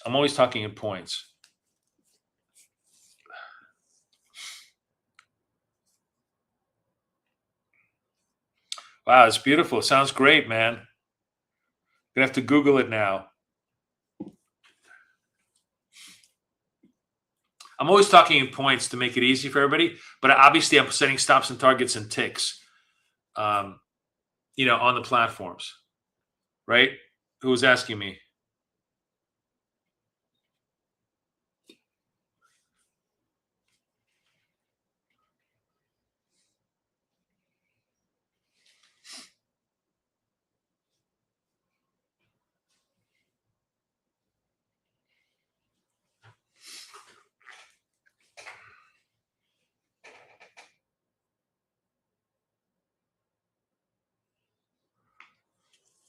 It's per contract. It's per contract. H2 producer. Producer, are you going to be in coaching? These are all like coaching questions, so I will answer them in coaching. They're just too. They take too much time to explain on stream. Yeah, Jason, did you not see? Like you look at my. I was showing this. I was actually showing this yesterday in Asia. You're going to eat a lot of comms. Like this is actually a good number for me. Very often my comms are like 35%. And my argument to you is, first of all, what do you give a shit? It's prop comms. It's not coming out of your pocket. But more importantly, even if it did, the question I always pose to people is, would you rather pay $500,000 in taxes on $1 million salary, or would you rather pay no taxes on a $20,000 salary? Comms are just the taxes you pay for the success you seek, right? Again, goes back to my friend Thomas Sowell. You can't have high probability, low volatility success without paying lots of comms. Because you're either going to take $500 stop losses on $500 gains, and you pay no comp. You save $2 in comms, and now you made a $600 loss on a trade. Or you're going to take like a $50 loss on a trade, but you're going to pay a lot more in comms. Yeah, GC has definitely been an easier trade. You're right, Stephen. And the thing is, it's almost like maybe what we're going to do, Stephen. I think maybe we'll do this next week just for shits and giggles. We're going to do a coin flip. We're going to do a coin flip at 6 o'clock. Maybe I'll do like a virtual coin flip. And we're going to decide what we're going to trade for the next hour. That's going to be the fun part. I think that's what we're going to do. And then we just focus on that one asset. Because there's no doubt, like if you look, again, so much of your success depends on the contours. Look at the market. If the market, look, gold is a bull. Look, every fucking trade in gold here works, right? Every trade in gold works because it's a unidirectional market. What we need is a unidirectional market or a high amplitude market. And gold is actually both of those things. And NASDAQ was neither one of those fucking things until now. It finally became a unidirectional market now. We actually have, no, I don't have a trade. I don't have a trade.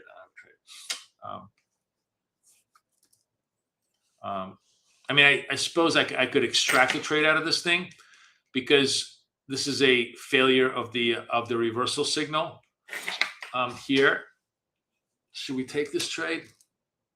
Tempting. It's right into the VWAP bottom, though. I hate taking trades into the level. Although, given the way things have been working, I'm almost certain it's going to work because I'm going to pass up on this trade.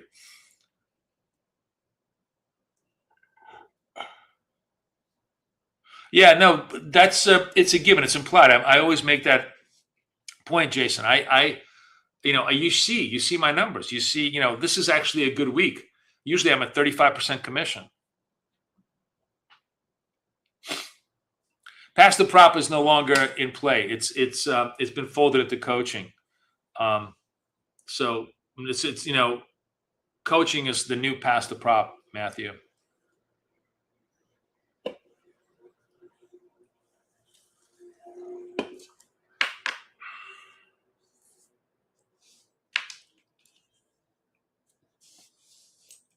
All right into the VWAP. Let's see if we get a little bit of a bounce here. Jesus, man, it's been torturously slow lately on NAS.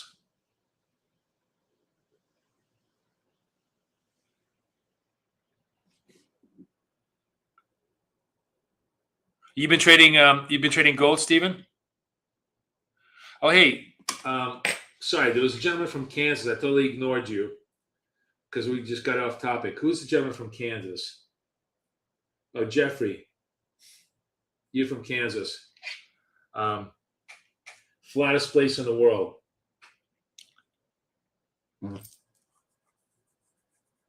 Although I was in Florida this weekend, and there's just no flatter place in the world than Florida, man. I was just, I was in Boca. There's 1,000 guys in the room here from Florida, right? There's some guy. Are there guys here from Southern Florida, like from Broward or Dade, in the room today?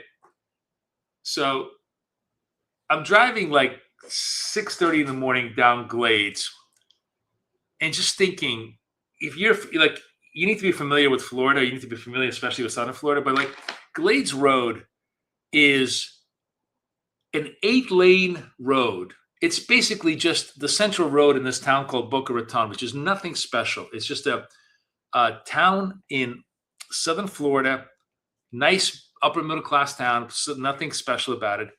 This is an 8-lane road, immaculate, pavement, 1,000 traffic lights, everything, anchored, shopping malls left and right. I'm just thinking, man,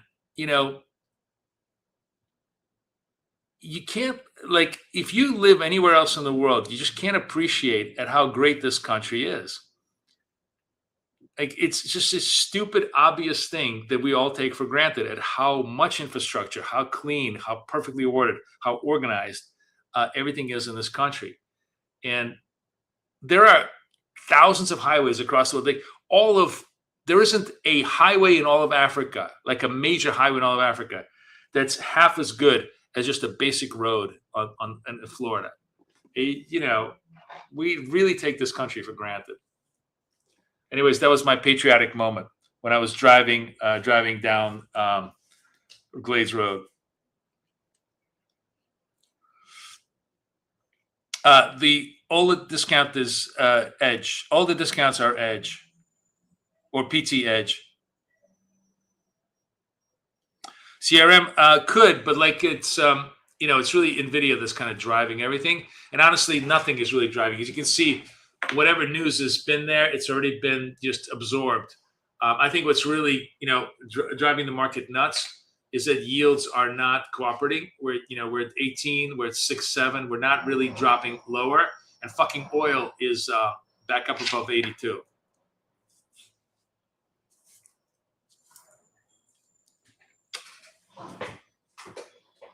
Now, by the way, this was the tiniest of signals that would have worked, but I don't like to sell it into the support level. So now we're going to see if we can get a bounce off this VWAP, or a failure through the VWAP. Either way, London low is at 537. VWAP is at 544. Let's see if we get this 8 o'clock bounce. Yes, one word. No, that sucks balls. It sucks balls today. We really, I fucked up, multiple trades, and no, I'm really not happy with the numbers today, especially for the kind of like negative risk reward we're running today. But it's a couple of hours. That's the other thing is you got to remember is it's just an hour. Like this could reverse to like an 85% win rate in a couple of hours because we catch a unidirectional move, and it's just boom, boom, boom, boom, boom. So that's the other reason why you want to rotate accounts, trade small, and not take any single trade seriously, because markets change super fast.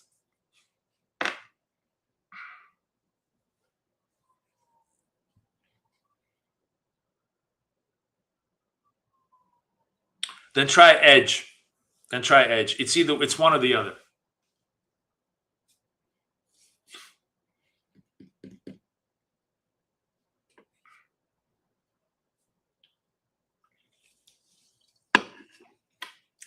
All right.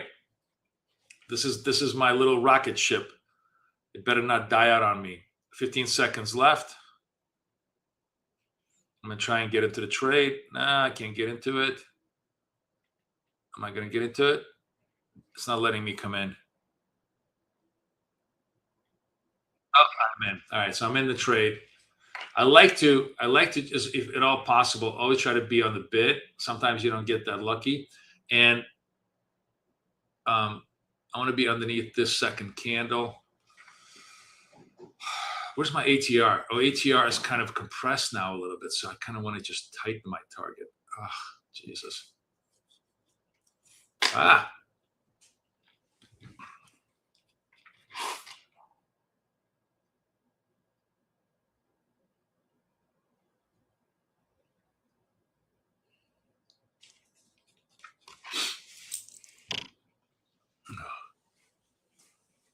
I don't know why I have such a runny nose this morning. I think it's just changing the weather.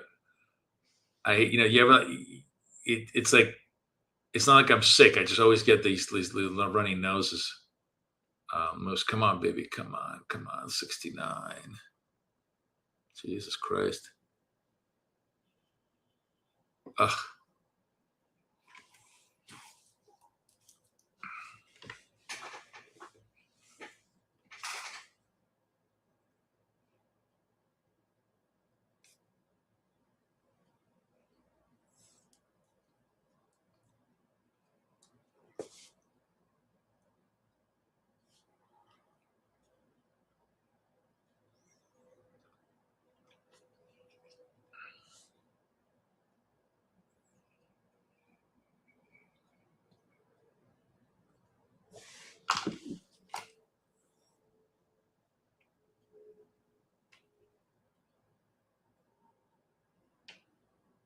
Yeah, a lot of human error factors for sure, Richard. Well, we're gonna reduce that a lot. From the 8 to 10 o'clock hour, we're gonna really lock in. I think we're gonna improve that. Right now, also, there's two things. We have the human error factor, and then we have the market just completely not cooperating. Look at this, just complete reversal on the moves here, right? And this is kind of frustrating, but like you gotta, eat another loss here. But I'll tell you the little secret that I do with a lot of my accounts is I will. This is straight up reversal signal. Straight up reversal signal. If it holds. We basically could not hold the VWAPs, and now we just completely reversed the trades. So I'm just trying to be patient until the candle closes, but I'm definitely going short this thing. Okay, I'm going to go. All right, I'm short this now.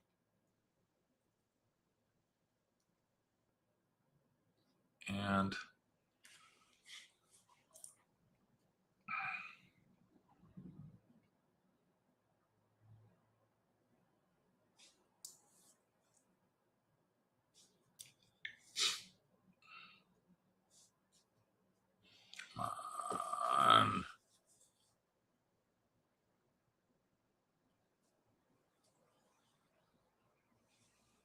all right, I'm taking this. I'm taking it. I'm not letting this trade get away from me because the other thing that's very important is once you start hitting losses, it doesn't matter about making wins. You just got to get wins. So I'm fucking really back up to 68%. Wow, I think this is the worst session I've had in this whole week. Yeah, really, it's just been tough market. Flipped around. The dominant trend here is down, right? So we try to trade the bounce, ate our ass. Fresh London lows now. Market just starting to get, and you could tell that, you saw me like really not liking the macro picture was just ugly, really ugly, right? Just none of this is good. Whenever you see all these three things going green, that means equities are going to go red, right? None of this was good.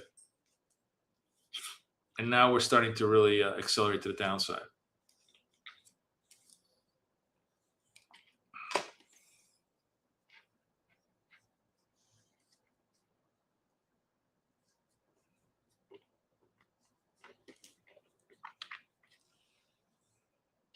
My London is at, I think, 3 a.m. Has it not been adjusted? Oh, you're right. It's at 4. Oh, you're right. I always forget to do this because I have to manually do this.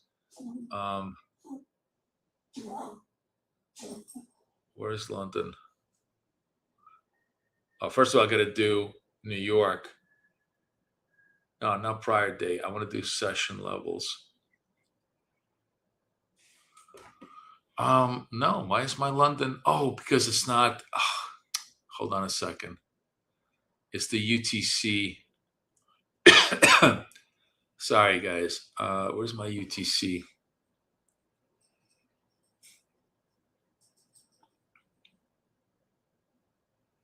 There it is. UTC offset hours. Okay. There we go. Yeah.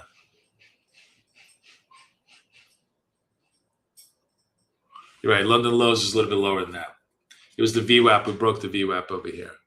Thanks for catching that. I always keep forgetting that.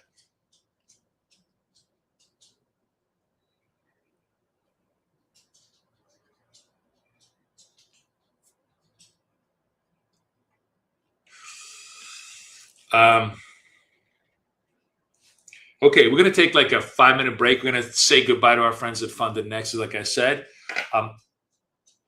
this is the key thing that I really, really like about them.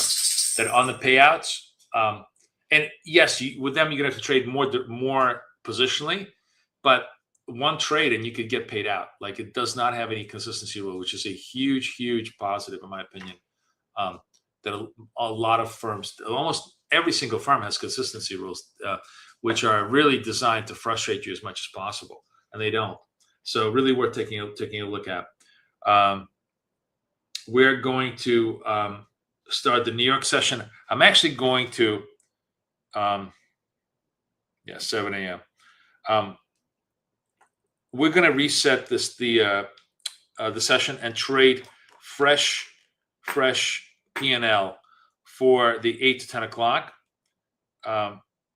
Just because I'm curious to see, because we obviously see that today was not a clean day. More importantly, hang on a second. More importantly, that on the overlay, you see that we have not been able to achieve more than 3 consecutive wins, which I know that looks good, but that's actually not good for us. We need to see 4 consecutive wins as kind of a modicum of successful trading. So I really love having the overlay because it just gives you very quick feedback as to what's going on in the market. Anyways, I'm going to clear the session and we will start fresh at the 8 o'clock hour, just so that we can keep 2 tracks of it. I mean, it's all saved up in my database anyways, but like, I just want to have a clean track record for New York to kind of start. I'll be back in about 5 minutes. Got to go feed the doggies, and then we'll start the New York session.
All right, guys, I am back. We reordered everything around. We're going to trade wealth charts for our friends at Apex.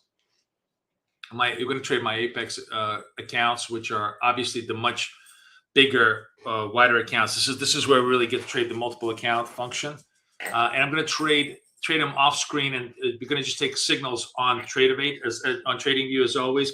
And I'm just going to take the trades off screen and then show them to you as they kind of develop on screen, because it's the only way we can do this with focus. And only going to trade NQ and kind of lock in, try to see if we can get more action. The market clearly turned a little bit, right? We finally started to get some positive directionality. This signal worked. This signal worked. I had that one last trade I took on the other account. On funded next. Hang on just one second. I'm sorry, guys.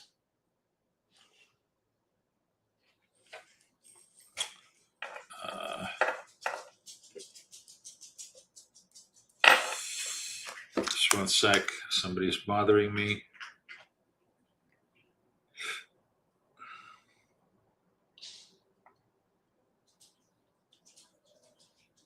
Oh, okay.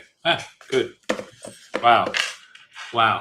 Kathy actually agrees with something I said to her.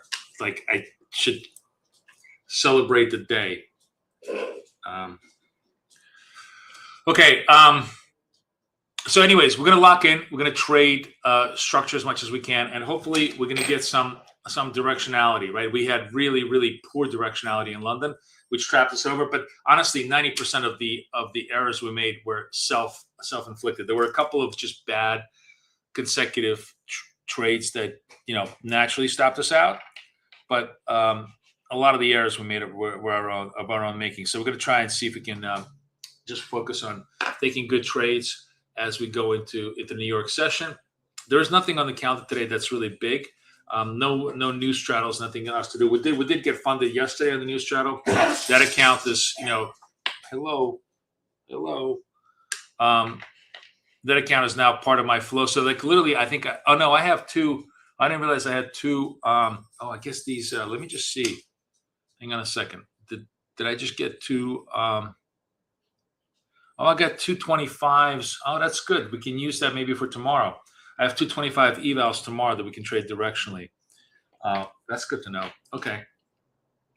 But anyways, we will trade the Apex accounts. Apex, of course, has an amazing deal right now. They're dirt cheap accounts. They're like $17 accounts. The legacy accounts is what everybody loves, and it's exactly what I get. I get the legacies 50,000s. You can get the 25 actually is 25 is probably the best in terms of risk reward, because the one thing people ask me, why do you like legacies? The thing about legacies that's amazing is the 25 account is the old account is the new account is $1,500, $1,000 drawdown. The legacy is $1,500. The best risk reward ratio is on the $25,000 accounts. As you go up size, you get much more negative. You have to work twice as hard to make half as much, or make twice as much to get half as much on the scale. So if you think about this, it's the smaller accounts that are really great risk rewards, 25 in the 50s.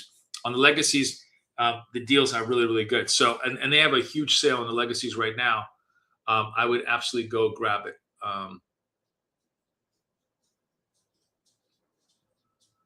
This is really, that can't be right. It seems no activation fee. I was like, yeah, okay, that seems really, really cheap. Okay, so yeah, this is no activation fee for the 5-pack at 59. What about the 50s? I think the 50s are really cheap. Oh, this is the other thing is, on the regular accounts, they're offering 5-pack. That's 5 accounts for less than $50 each. Zero, like you win the account. There's no more payment.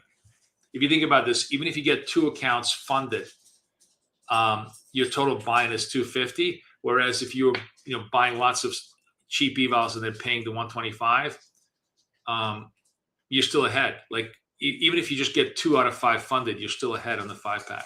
So it's another really, really good deal. Just wanted to share that with you right now. But we're gonna watch. We're gonna lock in on the accounts. I'm gonna trade my well charts, which are all funded, and like I said, I'll take the trades off screen, and we will and we'll show them on screen. I'm distracted because I'm watching gold now, and I'm like, gold is just sending so many good signals. Gold is definitely, as an instrument, gold has definitely been the better trade to trade today in terms of directionality. Because look at this angularity of movement. When you have these, when the slope is sharp, you're guaranteed to make money.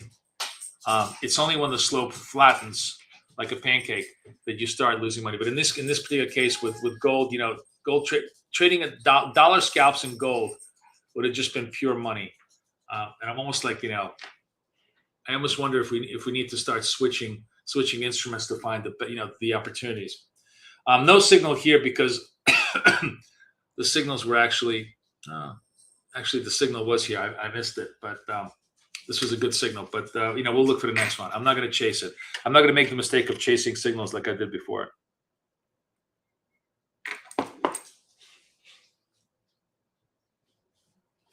Good morning, everybody. Good morning. We are starting the New York trade. Let's lock in. Let's make it happen.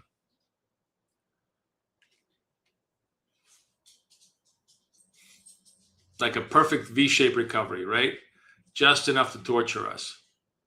All the trades work to the downside, and now all the trades work to the upside in the last 10 minutes. That's what I was trying to tell you. Just wait. The cool thing about scalping is that every hour is different, and the opportunities pop up all over the place.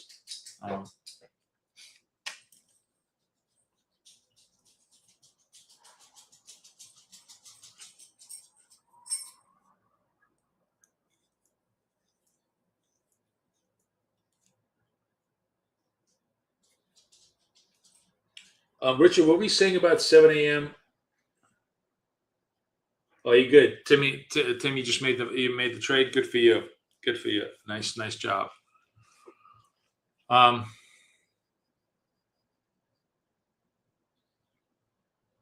So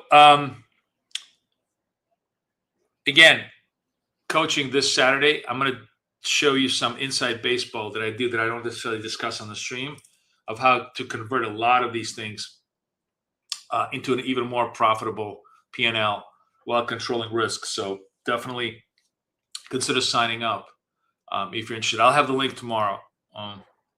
We're just publishing everything today. Hopefully it'll be ready then.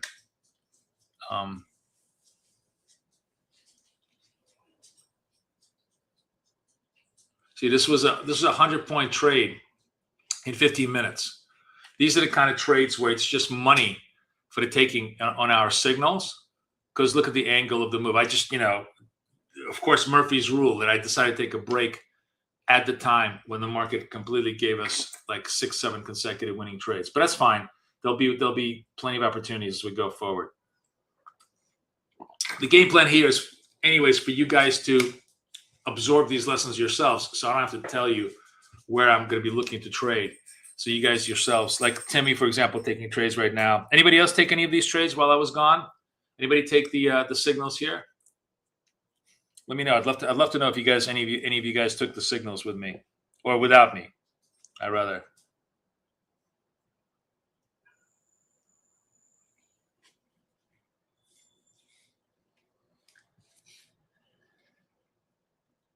Yes, no? Or did everybody go away from the screen just like I did?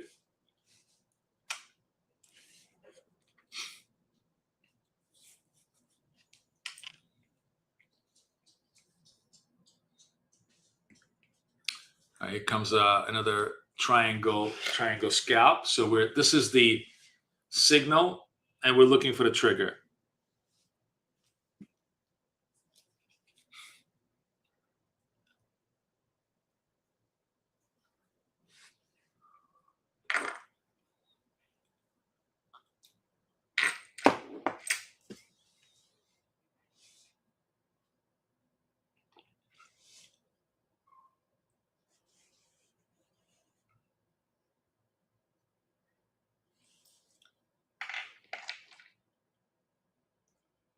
Ah, Jeff, Mr. Kansas. Good for you. Jeff, is that a V? Is that a VW? What is your? Is that a VW van as your icon?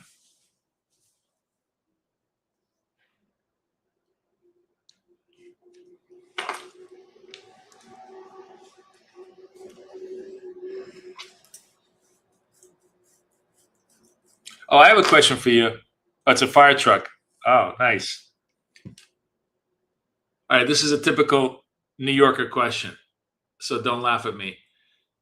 Um, is Kansas City, Kansas, and Kansas City, Missouri, are they near each other or are they far away? You're a fire chief? Oh, that's really cool. I live like literally next to the fire station. That's why you guys hear all the sirens going off.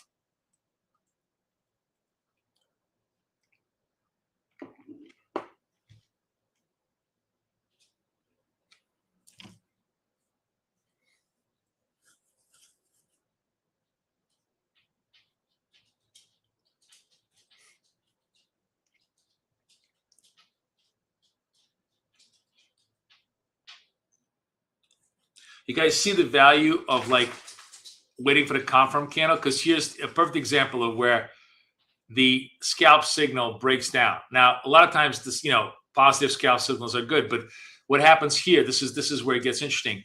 Because we've had a massive, massive move up, this particular scalp signal comes in at an exhaust at the end of this big leg up.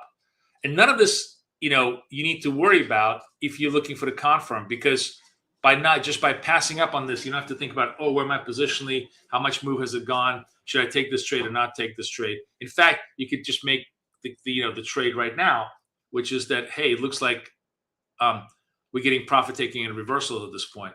If this candle ends up red neon, it's worth a shot for us to short this, right? So if it does, if this is just simply a shallow retrace, then it's not going to show up.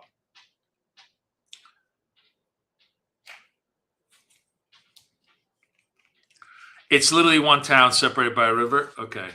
I kind of thought so, but I didn't know. Wow. Wait. So, hey, Peter. So, like, Kansas City Chiefs, do they play in Missouri or in Kansas?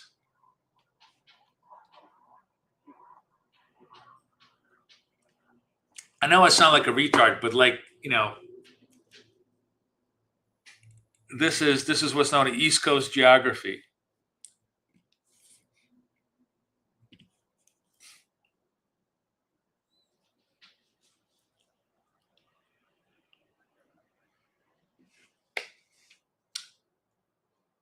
So a little bit of a profit-taking consolidation here. Let's see where the next move comes in. We'll look for the neon candles. It's in Missouri.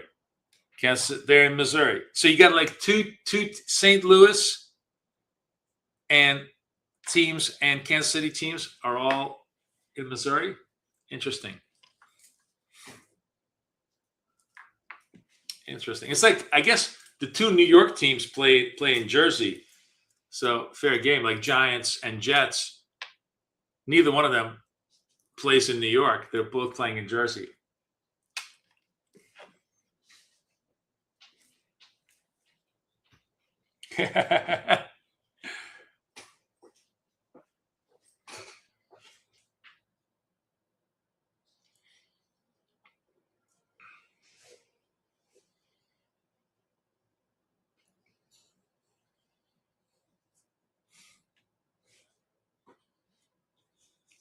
I once like had fun doing demographic,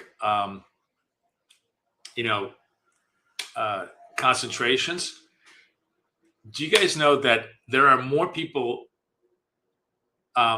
in Manhattan South? Not what do we? Oh, gold is popping. Gold is popping. I shouldn't even be looking at gold just to torment me. Um, There are more people that, wow, gold really just popped big time. What the fuck's going on? Huh. All right, we're not going to get distracted by gold.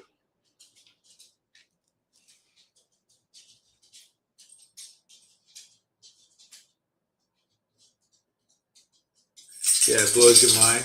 Yeah, I know. But anyways, demographically, do you guys know that there's more people that live in Manhattan South than in South Dakota, and more people that live in Manhattan North? That's just the island of Manhattan divided by 59th Street, than live in North Dakota. So you have an island, a borough, part of a city that has more population than 2 states. It's pretty wild, right?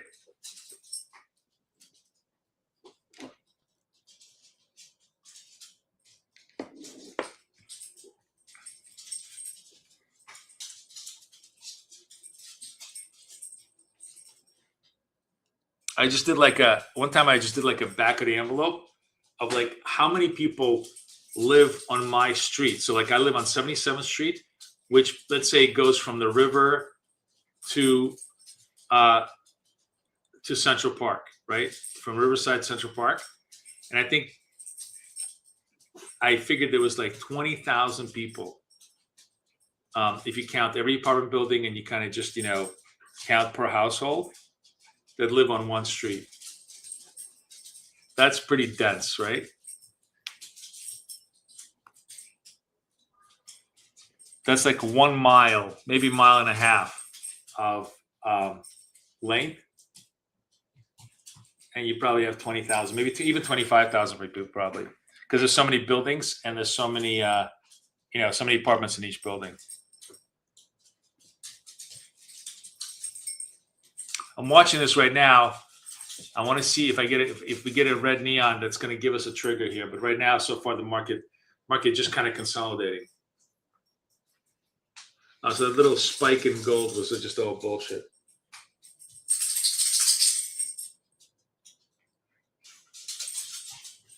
I know. Yeah, I mean, China is a whole nother level. I've seen some buildings in China. They're just insane. They have like multiple levels. Like you exit on different streets in a building, which is just insane. Yeah, I mean, China is literally on another level.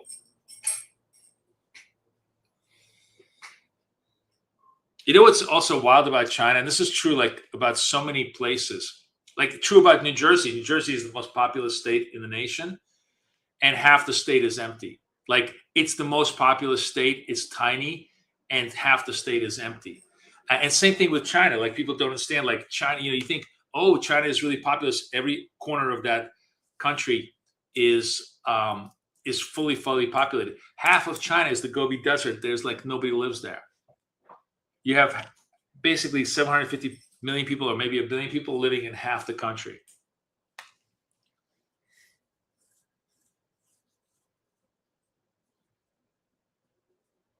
Yeah.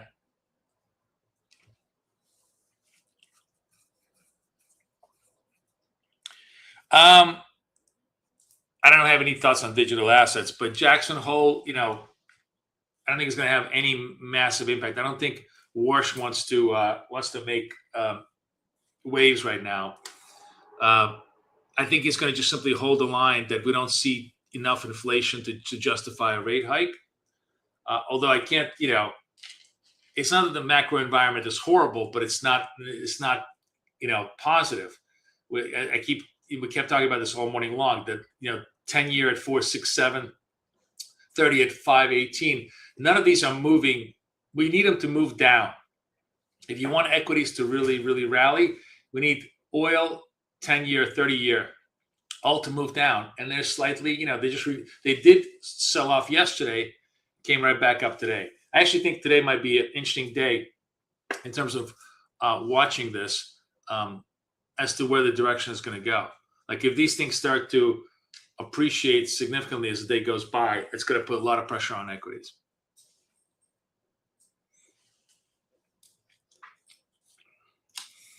All right, so we recovered up to the 600 and just kind of floating around. Not much going on here. 8:30. Anything on the calendar today on the 8:30 basis? Let's see.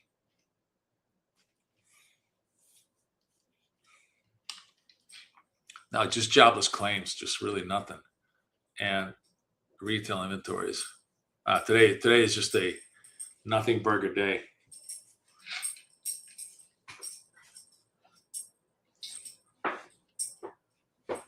Yeah, I don't think he wants to rock the boat. And honestly, there's no reason. There's no reason to hike rates right now. You can clearly see demand is contracting a little bit, right? We saw retail being weaker. All right, here we go. I'm watching this. Come on, let's go. Oh shit. Oh fuck. All right, I'm long. Badly long because I'm yapping. Sorry, I'm long. Which account am I in? 82? Yeah. I'm long this for the trade. Let me see where I'm at. That's just like, this is all wrong. Shit. Okay. I have to adjust all of this stuff here, guys.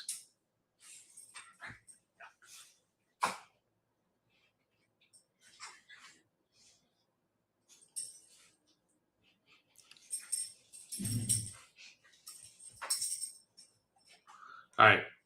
We're in the trade. I'm a little bit late on the entry.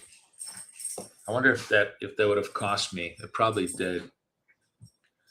What's the close? 83. And what was the high? Oh yeah, shit. I would have that trade would have been done if I wasn't yapping. I'm sorry. Looks like I'm gonna eat this trade. Unless we get it. So just to come back to you. See, this trade should have been entry here. It was a spike right then and there, right? And I missed that because I was yapping. And it was also it turned neon almost at the last second. So now we're basically just simply holding this trade, seeing if we can get a re-rally back up to those levels. But you know, it's already a secondary trade, not a primary one. It's not a great entry.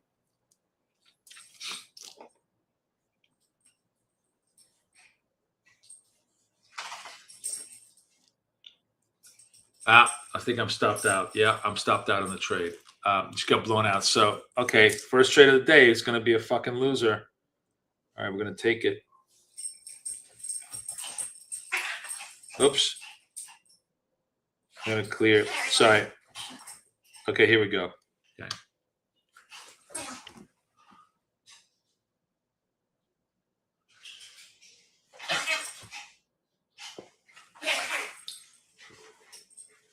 My little dogs are fighting with each other right now.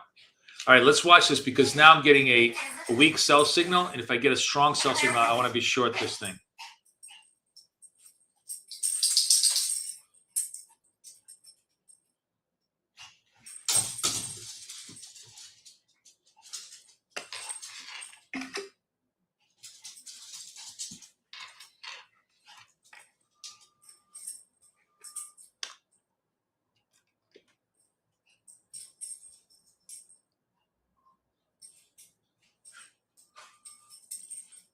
Not trading gold, just focusing on NQ.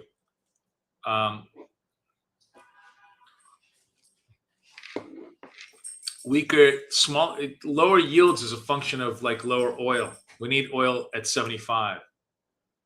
It's pretty simple. Nothing else is really going to matter that much.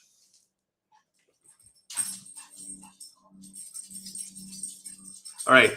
I'm waiting for the for a red neon candle here to give me downside triggers if we get them. We're just making a double top over here. Weak sell signal followed by a pull away trade would be a good signal for me.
No signal, no trade.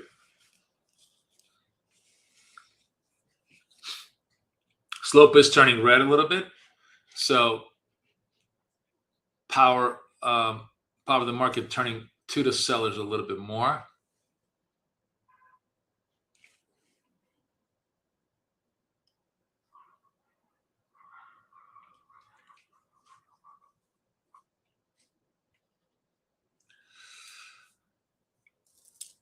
$8:30 in the morning, got an hour before the market opened, bounce off the lows in a London trade, and now we're just kind of putzing around. Hey guys, the other thing I wanted to ask everybody, I'm kind of playing around with this idea. I want to know what you guys think about this. So right now we're running 6 to 10, right, as a stream, which is okay. Like, there's definitely London is definitely very interesting a lot of times to trade, and a lot of people are in Europe, so London is a good time. But the money hour in NASDAQ, in my opinion, the time when you have the best volatility and the best kind of directionality is 9:30 to 11:30 or 10 to 12, like that slice of time. I'm kind of wondering if we should split the stream into two, like trade 6 to 8, take a break, except for the days when we have news. By the way, if this turns red, I'm going to be short this thing. I'm just waiting carefully. Still not no push to the downside.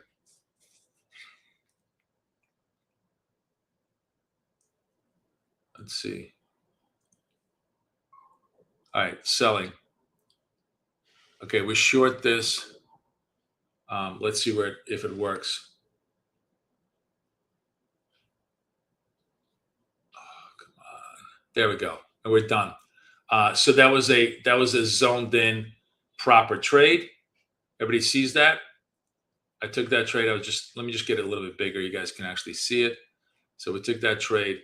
That was a nice, clean, straight down, straight trade. Yeah, red to red. I said to you, I'm going to short this thing because we clearly double topped this. I just needed a signal. I got it. We're good to go. So we're going to focus on the next one. But anyways, what do you guys think about doing a 6 to 8 and then a 9:30 to 11:30, like a market New York open to basically London close trade as a stream? Because all the volatility, all the really good trades is in that time, and I'm very often I'm basically we're ending it at 10, and then from 10 to 11:30, I actually when I'm off stream, I make all my money. 90% of my profits come at that time.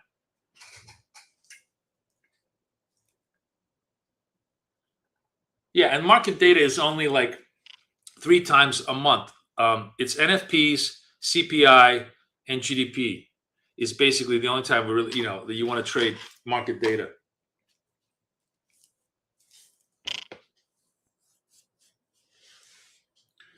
You guys agree? Do you guys also find yourself trading very actively in that 9:30 to 11:30 corridor?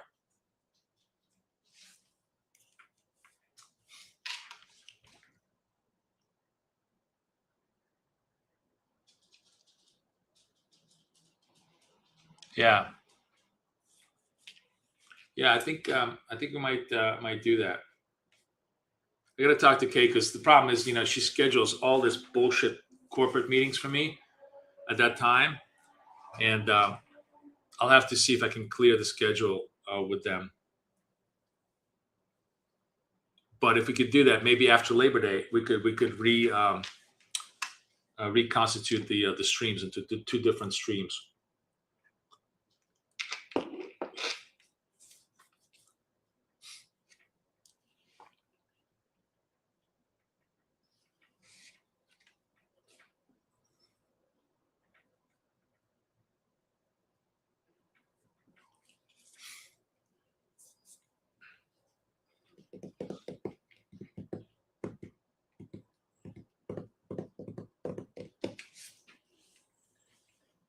Quiet time in both markets right now.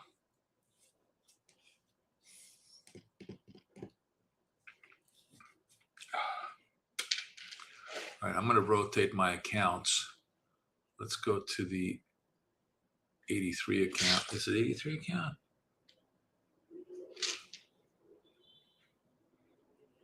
Okay, go to 83 account. Trade that account.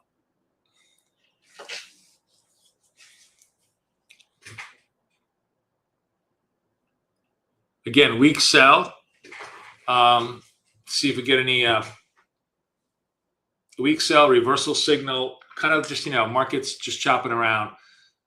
Like I said, we had the big recovery off the VWAP, and now we just ran into that 29,600 wall.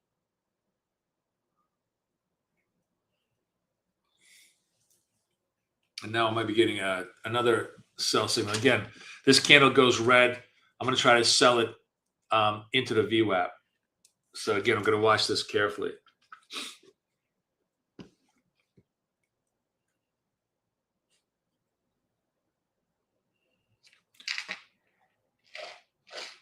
The 83 account. I want to be in the 83 account.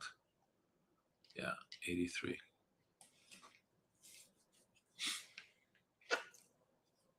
Oh.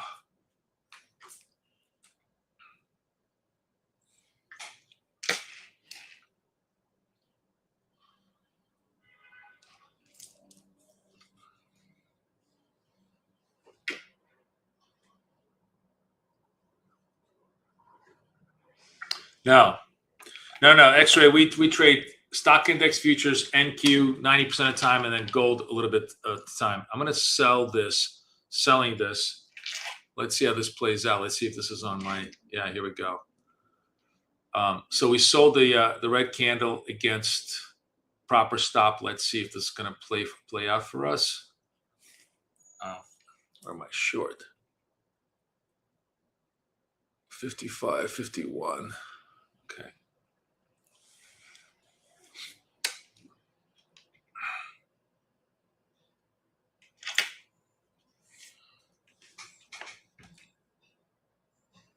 There we go. All right, babies. Coming back from the dead. Oh, actually, I forgot to hit the winner. Okay, so now I'm 2 wins. Okay, good. Back to business. This is much better, right? You can totally see the trades happening, and I can actually execute them, so I'm not late on the thing. I think this is the way to do it. Okay, so now I'm going to rotate accounts again. Where am I? So 83 is done. So I want to go to 50. Right? Where's my, 50. Let's go to the 50 account. 50. Okay, here we go.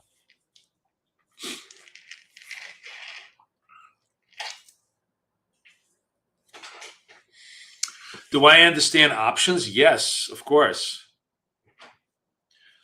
Options is just the most, I always joke around that options is the most convoluted way to lose money. There's literally 100 different ways to lose money. They always tell you the options is 100 different ways to make money. I'm like, it's 100 different ways to lose money. The only option strategy, ironically enough, I just don't have the time, and I don't have the effort. But the one when I was doing it, the strategy that really, really works well, and that's because it's basically very much aligned with market direction, is selling puts. I would sell puts like in energies like Exxon, because you had these big fat ass yield premium stocks. So it was kind of a yield upon yield on yield type of trades. If I got exercised, it was a yield producing play. If I didn't get exercised, I just delivered yield to me, and that worked really, really well. But again, there's no way in hell is that a foolproof strategy. And you could be selling something 5% down, and then it's going to go 20% down against you in a bad market tape. So you have to literally own stuff that you absolutely want to own forever as a trade. And honestly, here's the other thing is, You don't know. I mean, I suppose you could make the argument you could own Kellogg. Like, there's no stock that you could confidently say is going to there's lots of stocks you can say they'll be around 10 years from now, but you can't confidently say that they'll be good companies 10 years from now, right? That's the hard part. I mean, I suppose you could sell puts on McDonald's to Kingdom Come, right? But they could have a food poisoning event. They could have some other thing. I mean, there are some companies where the probability of them being at least the same or better 10 years forward is pretty obvious. And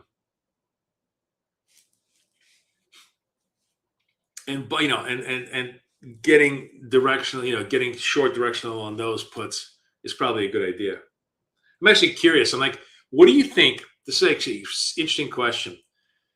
Type in top 3 companies or 3 companies that you think will be at least as good or better 10 years from now. I mean, actually, right off the top of my head, I can think of a few. But like, which one do you think have the highest chance of having the same revenues or more revenue 10 years from now? You know, my number one answer to that actually would be, and I wonder if that's going to be just the arrogance of me thinking about this, is actually Apple. And you said Google. I mean, Google, I think so too. Google's probably, both Google and Apple's probably be my 2 ones, because Google is basically television. At this point, people think it's technology, but it's really television because it owns YouTube. The money that Google makes is actually coming from YouTube.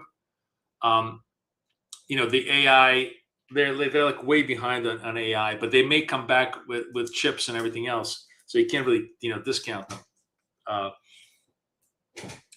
But yeah, I think, Google will be television 10 years from now. Apple will definitely still have a hold on its domain. I think Mickey D's, love it or hate it, is going to be a Mickey D's, Chipotle will be another Domino's. I don't think any of those businesses will have any terminal event happen to them. So like selling puts on any one of those businesses probably is as low risk a trade as you can do. Amazon. So yeah, Amazon, I mean, you're right. I mean, Amazon will always be there because of the logistics business. I guess you're right. There really is, I can't see a existential threat to Amazon. In fact, you could make the argument Amazon is just going to become a Goliath as a trade. And even if it's like broken up by antitrust, you as an owner are going to make out like a bandit on a breakup. Lowe's, Home Depot, I guess so. Did I tell you guys, I drive a Mini? Funniest fucking thing is like when I'm in Jersey and I will take my Mini to Lowe's, and I swear to God, sometimes I can't find the car because I'm like sandwiched in between these 2 massive trucks. Look at the decline, guys. Look at this drop. Holy moly. Wow, we just broke the view app big time. Okay, let's see what we got. If we got more juice after this. So it's like the funniest thing. Something like I need a like a beeper to go find my Mini. It's also like really funny me trying to put anything of size into my Mini at Lowe's. All right, we're gonna trade this. Which account am I in? Oh, 50. Yeah, I'm in the 50. Excuse me. We're gonna trade this if this stays red, but it's got to stay red. Oh.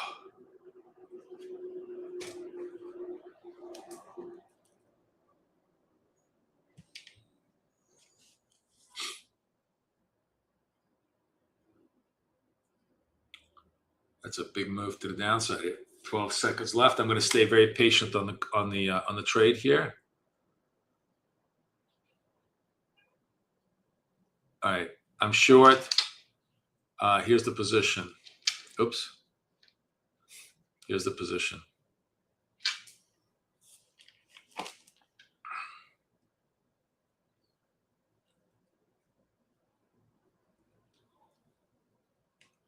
I'm short 32s.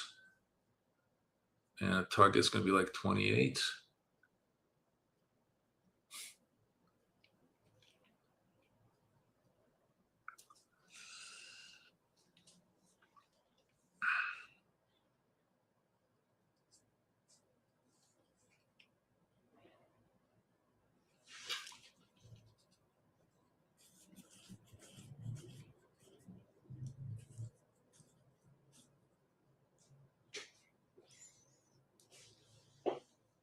Yeah, I think like, Kellogg's, Procter and Gamble, all of those companies producing their shitty little products, I guess so. SpaceX is a really interesting, actually, X-Ray, I really like SpaceX. It's an interesting bet. Because, yeah, I think he's got a monopoly in space, and that's going to be a very lucrative monopoly. I mean, it's grossly overvalued. And you probably, you have to be willing to lose half the money. There we go. Come on, there we go. The trade goes down. God, I love this. Don't you love the big zoom? You guys can totally see the trade now, right? You can totally see the structure. I love doing the 2-screen entry. All right, so wow, I'm actually managing to hit some trades today. Again, see like how we're locked in. When I'm locked in and you're zoned in on the trade, you can actually start hitting those trades and not be a complete dipshit.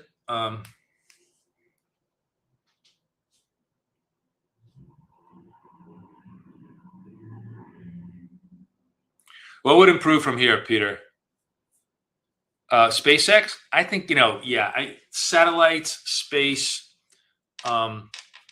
especially like, broadband, like if he delivers truly if he owns global broadband, just think about how much money that could be. You got to like that. I mean, it is definitely a spec, but that's got to be a really good option selling. It's also going to have tons of vol, right? So you're going to be able to capture a huge amount of premium on the trades, but you're going to eat it. Like you have to. It's when I was saying selling options, I was talking about what is that called? Or selling puts. I was talking about cash secured. You really have to do cash secured structures because otherwise you could really get killed.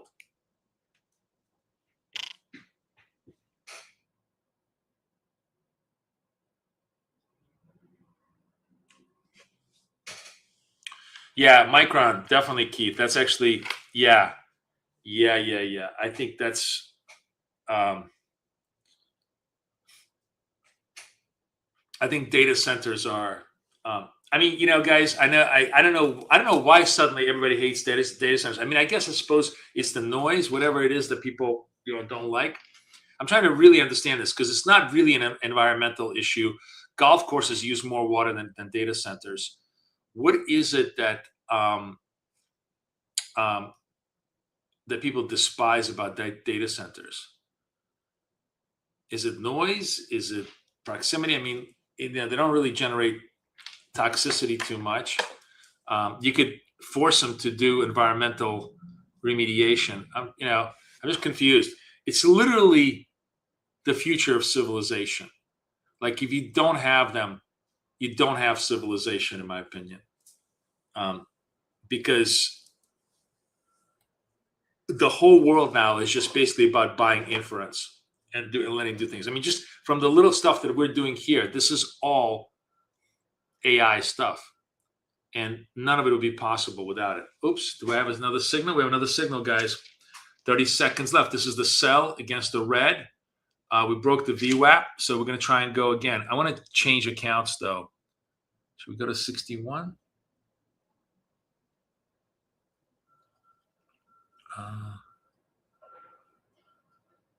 82. Oh, no trade. Anyways, okay. So the next we're gonna trade is 82. Because again, I'm just gonna really try to stick to my game plan of actually paying attention. Oops. Do I sell it? Sell it. What happened here? Sell. Okay, I'm in the trade on the red. Move here. Come on, come touch me. So close.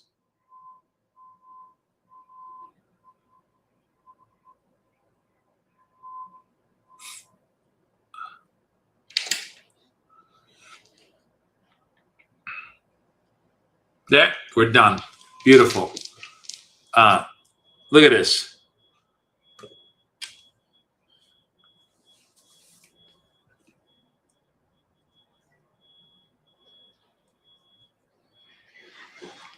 Yeah, it's funny you guys are saying this because, yeah, it could be.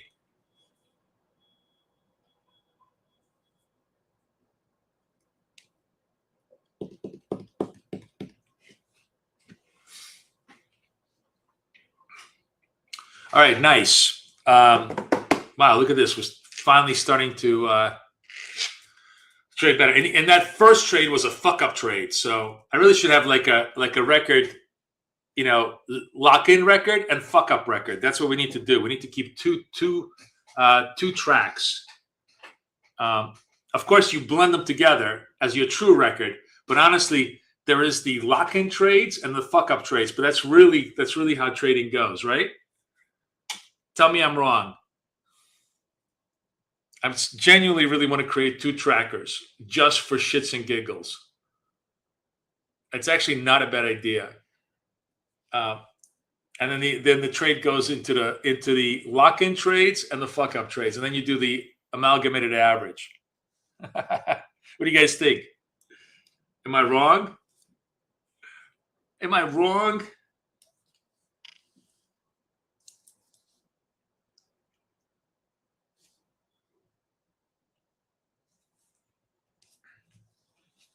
Yeah, anybody who doesn't like AI doesn't use AI and is not intelligent enough to comment on it. That's how my view is, it's like anybody who tells you the earth is flat. They're just not intelligent enough for me to have a conversation with. That's how I view them.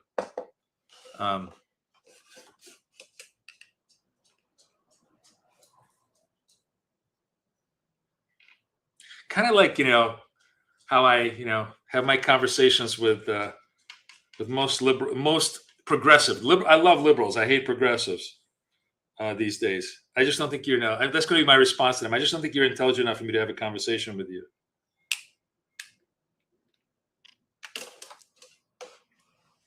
All right, that was really nice. We basically we're so deep into the micro. Pull back on the macro.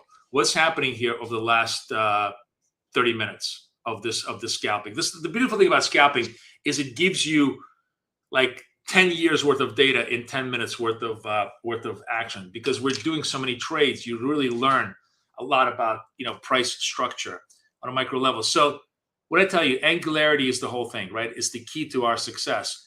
Over the last 30 minutes, we had really, really nice angularity. Every single clean trade signal just worked beautifully, precisely because of this.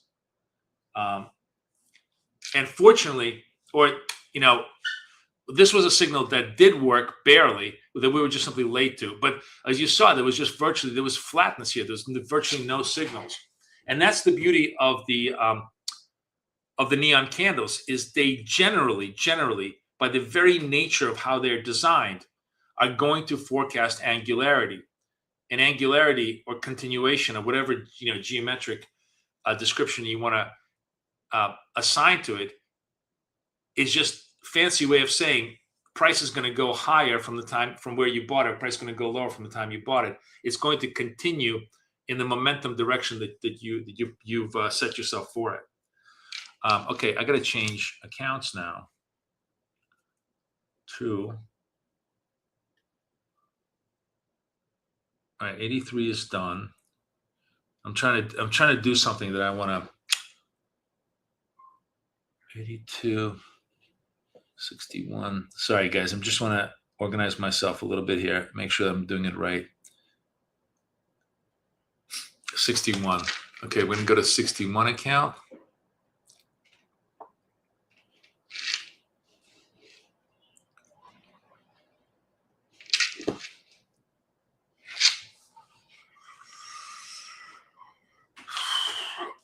These signals are all generated off the proprietary indicator that I wrote myself. This is all part of our club. If you're interested, sorry, I haven't given everybody the those of you guys who are new.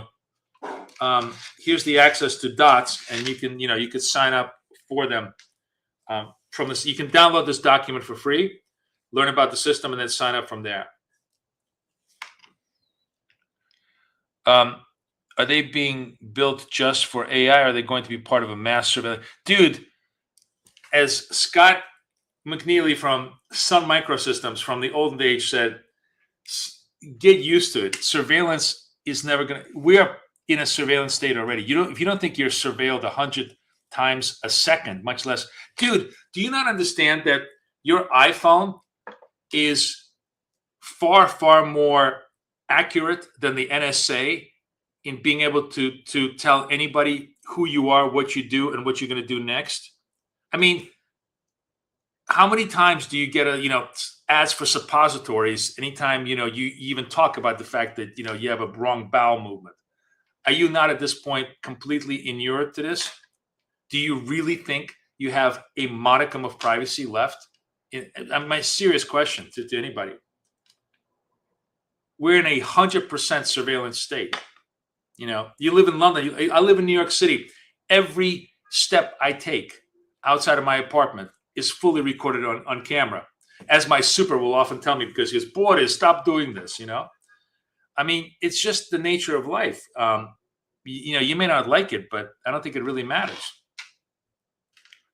Snowden was talking about NSA. NSA is a joke. Your iPhone is 1,000,000 times more powerful a tool for surveillance than the NSA, because it's with you all the time, and it tells the world exactly what you're doing, where you're going, what you're buying, what you're saying, everything. Right? So I think, I share your angst about surveillance, but that ship has sailed about 1,000 years ago.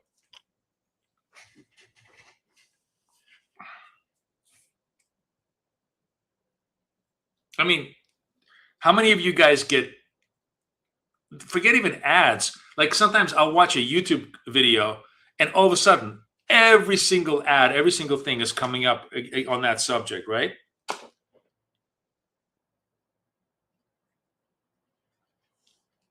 Yeah, your TV is watching you, correct. Everything is watching you. Your browser is watching your shit. I mean, you don't think your Facebook is turned off. It has the microphone turned on. Your TikTok has the microphone turned on. Everything is turned on.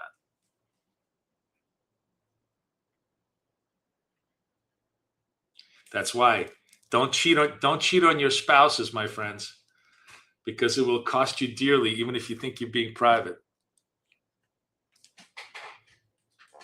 I'm just kidding,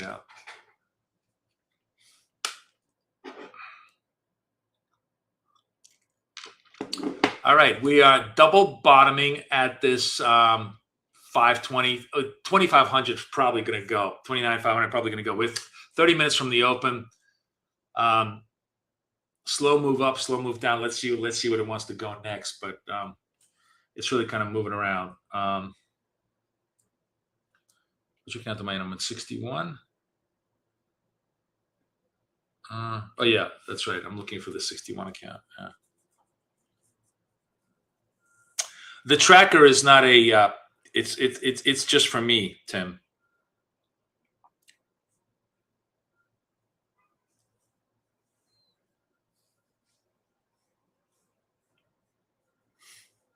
But we talked about this earlier. By the way, everybody loved this idea. I'm going to make a second, not a second version, but just a second screen for the tracker that we'll switch around. That will literally tell you step by step the scalp instructions. If this, then that. If this, then that. So that people, stop asking me, what is it that you're triggering off? How are you doing it? So that they can just look at the chart that I'm looking at, and it will tell them sequentially. This symbol means this. This action means this. this action generates this particular trade. This particular trade generally carries this particular stop and this particular target. So it's going to be like super easy, hieroglyphics 101. We're going to explain the trading with an overlay, because the beautiful part is that, the overlay can go away, can expand, can contract, and not really bother us on the charts. But at the same time, serve, because God knows, how much I love, teaching, right? I am like really born to have I'm like literally the worst human being in the world to teach anything, right? Zero patience. I yell at you guys all the time, and I hate fucking repeating myself. So this is what AI is for.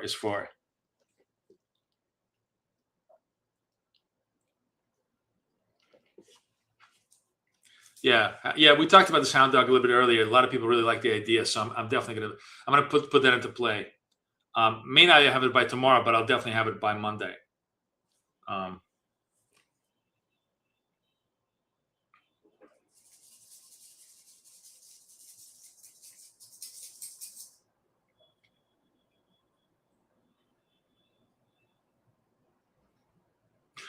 Do we have anything on? Well, we have.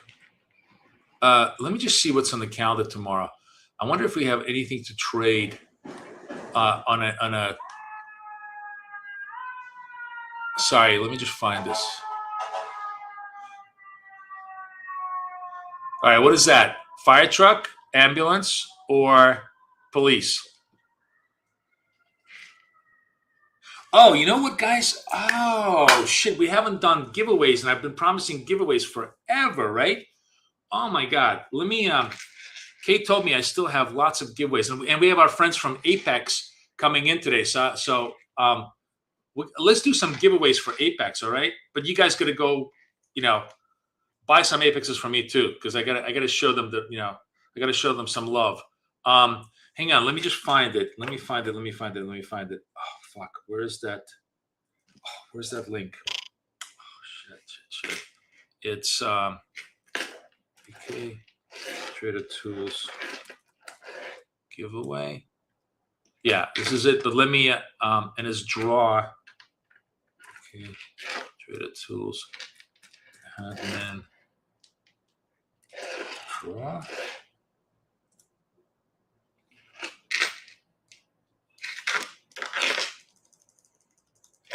Sorry, I'm just looking up my stuff here.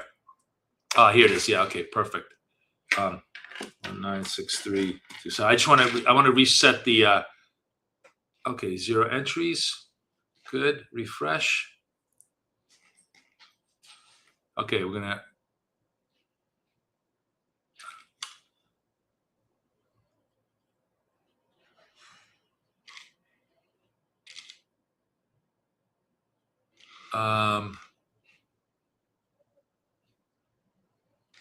Sorry, guys. I just want to.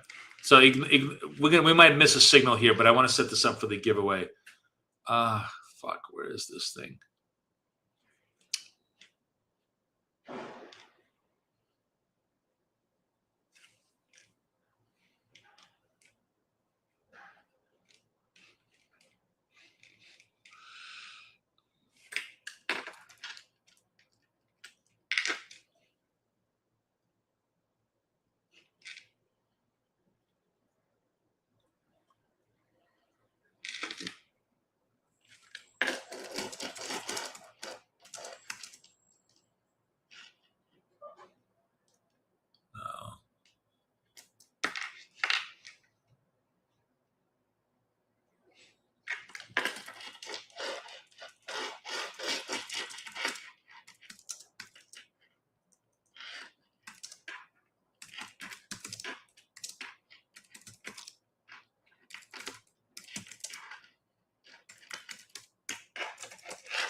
We have a buy signal here. Let's see if we can get that done, because we're still in trade here.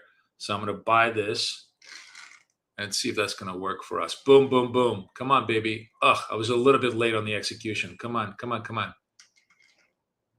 fuck. Damn. Just a little bit late. See, I was late on the execution.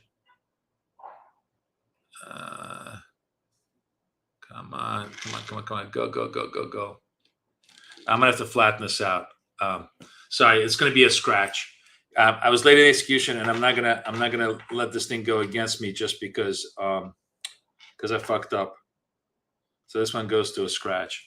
Sorry, I'm still looking for the giveaway stuff. So just give me a second. Oh, giveaway login. Right. Okay, this is clickable URL giveaway.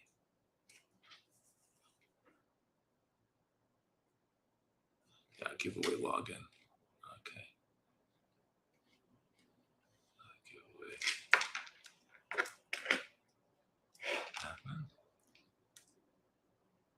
Here it is. Okay. That's it. Reset all. Reset all. I'm just clearing the list from the former stuff, and then you guys, I'm going to give you a chance to register, and we get some Apex accounts. All right, beautiful. All right, we're good to go. So this is the. Oh, look at this. I gave it up, and of course it pops up. All right, doesn't matter. I can only do one thing at a time here. BK Traded Tools giveaway. Register for any size Apex account. Any size. You want 150,000, I'll give anything away. It's a general coupon that's going to work on any size you want for free. Yeah, they brought the Legacy. I love the Legacies. That was a fire truck. You're right, Richard. That was a fire truck. All right, guys. The giveaway URL is everywhere. If you're on Twitter, come over to YouTube, or if you're looking at my URL, it's bktradedtools.com/giveaway. Just register right there. We're gonna do a we'll do a giveaway like at 9:50, 9:55. Just one today, and then we'll do a couple more tomorrow. But I'd love to do some more stuff. Fuck me, I can't believe I screwed up this trade. This was a nice clean trade. Would have been another good one. But anyways,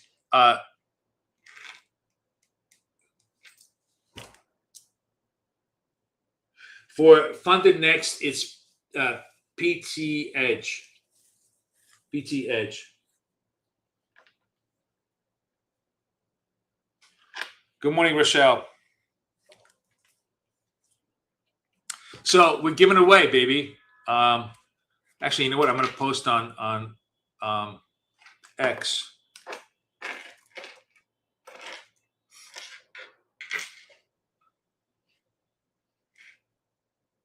I'm going to do this right now. It's right here on X.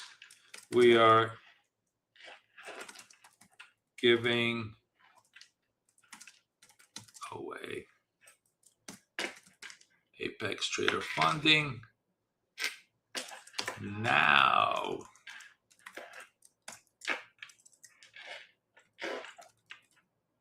There we go. I put the link in there.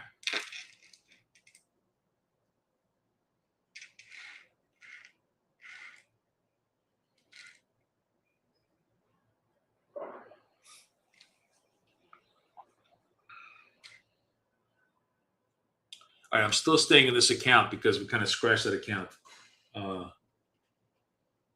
Don't dilute your odds. Yeah. No.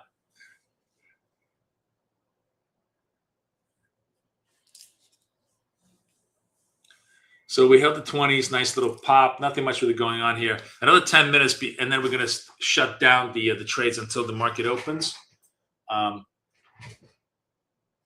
I will say one differential here. One differential that I will do is when we open up, right? Usually I'm always like, I'm really not trading the first 3-4 minutes of the open, or at least 5 minutes of the open. But when we have signal followed by these momentum candles, it's worth it. The open generally is just like, the open is one of those interesting possibilities. By the way, it's actually the conversation I wanted to have with you guys, and we haven't had a chance to showcase this. So today might be a good day if we get the moves. So I just put out a whole video. It's coming out soon, all about how I, the last funded account that I got. I showed everybody how I got funded very quickly. Actually, since then I've got funded even more so. But the crux to how to trade Apex in one and done. That is one trade, get funded, and then now you have an actual productive account that could yield you income.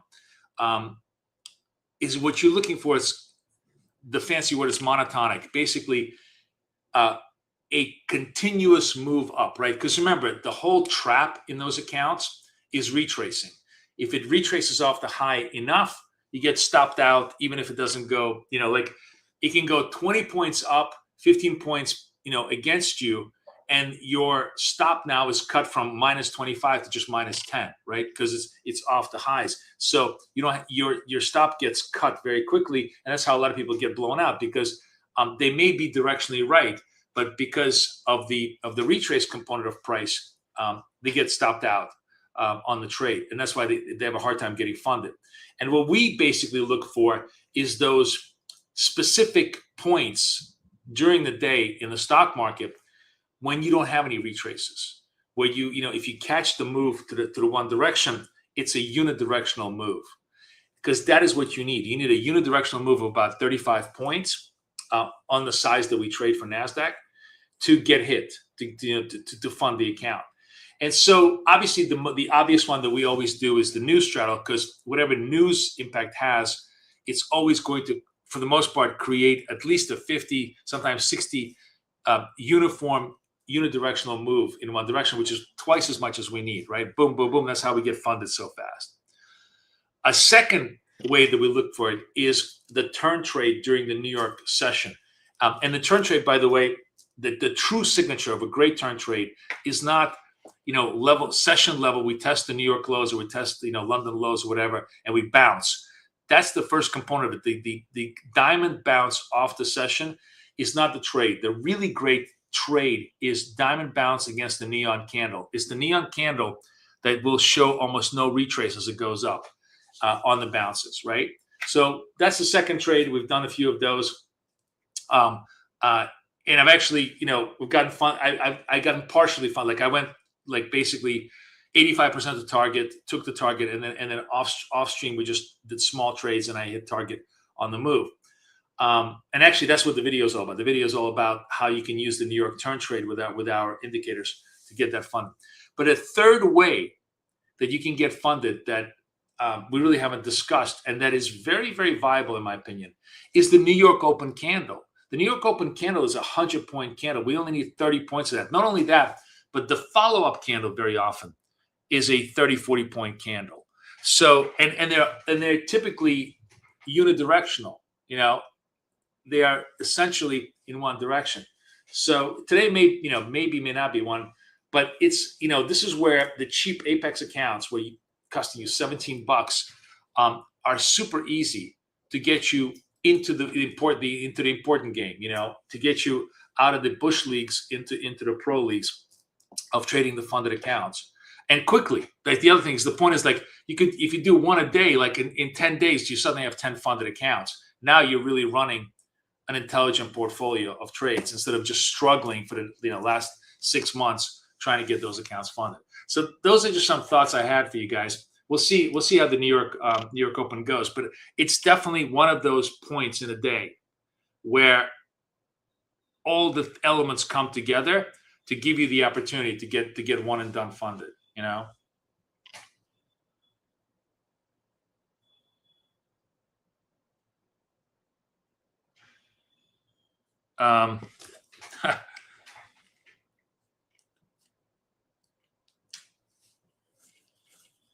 It's either directional or manipulative.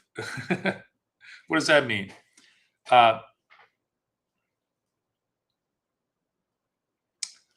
Annie Long, good morning, sir. I'm new to your channel, also new to NQ Futures Day Trading. Is this daily live stream for scalping? Yes. What time do you start? We trade 6 a.m. to 10 a.m. But we're actually talking about maybe after Labor Day, Annie, we'll do 6 a.m. to 8 a.m. and then we'll do 9:30 to 11:30. So the good news is we might expand our hours. But yeah, come hang out. The easiest thing to do, anybody who's new in the channel, guys, just subscribe to the channel. Anytime you subscribe to the channel, anytime I put in a New York stream or an Asia stream, it's going to notify you, right? So the easiest thing. And then by tomorrow, I think by tomorrow, again, I've been promising this whole week, the Discord is going to open up. And once I have the Discord link for everybody, all of that information is going to be in Discord. Fuck, I just forgot. Fuck. Kay's is going to just yell at me again. I got to do one more thing for Discord. God damn it. Okay. Anyways, the Discord will be ready to hopefully tomorrow. But once we have that, all that information is going to be there. So anyways, anybody who's new, just please subscribe, bring your friends. We do this every single day. It's a lot of fun. I have a potty mouth. I tell it, right up front. If you have sensitive ears, you can just use a bleeper. This is the funniest thing.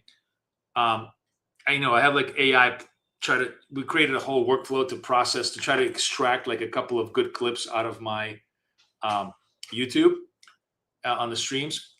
And we had to write a second script whose only job it is to go into the clips and clean out all the curse words so that YouTube can allow me to post the clips, because YouTube doesn't give a shit about the live stuff.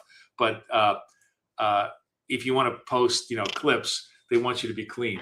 So, so there's a use of AI. I really had to write literally a Python script to take out every F-bomb that I drop into the stream. It was really funny. So yeah, there you go. And who said AI was not useful? Who said AI was not useful? Right? Annie, we love our friends at Apex, and there's no better firm for a beginner than Apex because it's dirt cheap. You can buy a $25,000 account. Let me just put the link in here. You guys can see it. But if you use our code, it's literally 15, 17 bucks. Let me just put my code in here. Is this right? Yeah. Yeah, I just put the code in there for you. Click that link.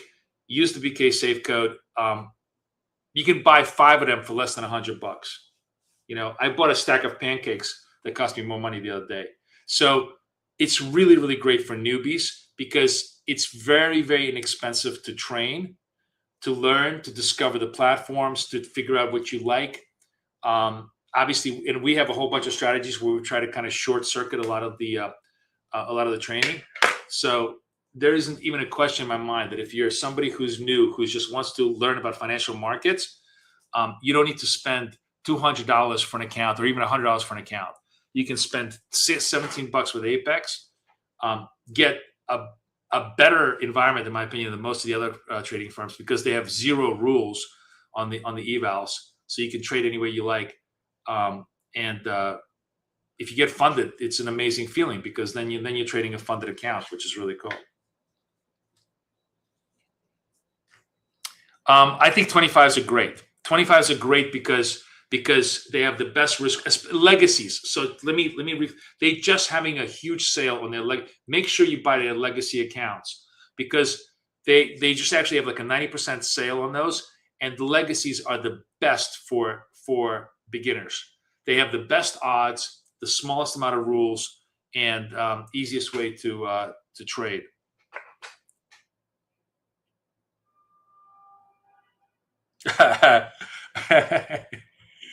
Astrologer, sometimes it's double digits.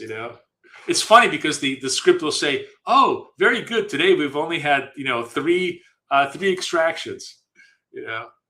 It's hilarious.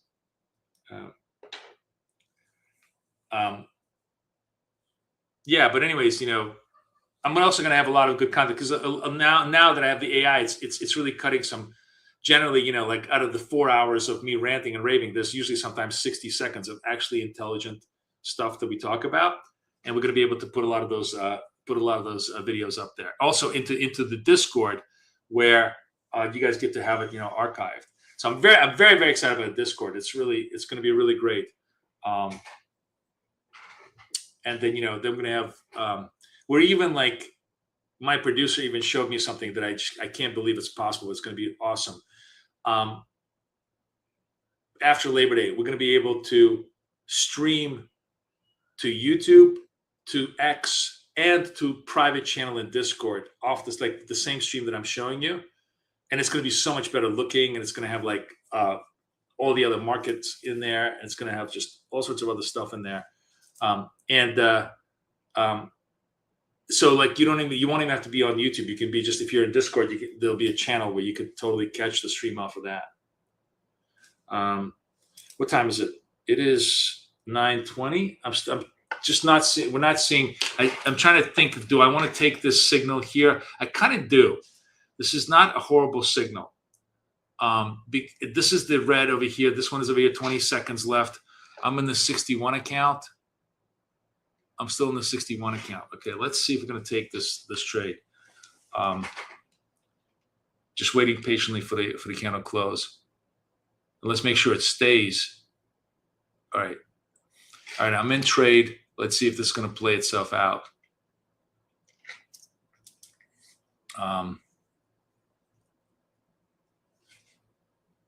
925. Cutting it a little close to pre-market, but let's give it a shot. I mean, if this doesn't work, it's a legit trade. I really am not crying about taking this trade. Or am I short 44s? Boom. Thank you. Thank you. Thank you. Thank you, the market gods. Thank you. That worked right before the open. Beautiful. Okay. So that's good. Now we just chill. That's a 61. Perfect. Okay. So now I'm gonna rotate to the 50 account.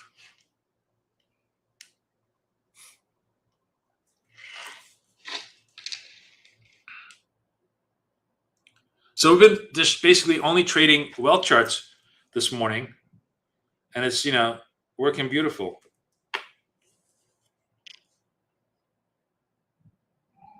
Oh, you funded your first account. Beautiful. That's so great, Rachel. That's great. I love that. Yes, you can trade red folder. You can do whatever the fuck you want, Annie. That's the beauty of Apex. We trade red folder all the time. Now, here's the thing. I mean, Apex is amazing on the evals that let you do, because their attitude is like, hey, we are free. But then once it gets this, the hard part is the fundeds. You have to completely and totally change your sizing, mentality, and structure of how you trade. That's why my hope, structure to you guys is you get lots and lots of fundeds and you trade them, on a rotation basis, right? Whereas on the evals, it's like one and done, you kill it. On the fundeds, it's exactly the opposite. It's spread the love across multiple accounts with tiny size.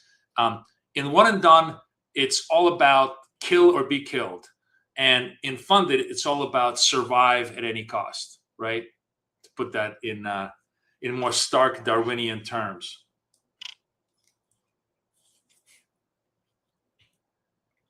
Just completely different mentality and approach.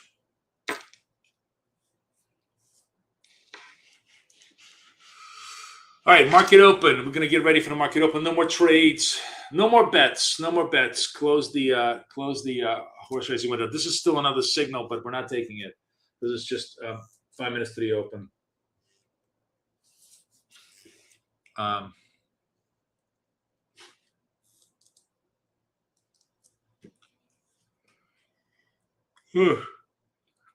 See, this is why you don't take any more bets. Look at that whipsaw.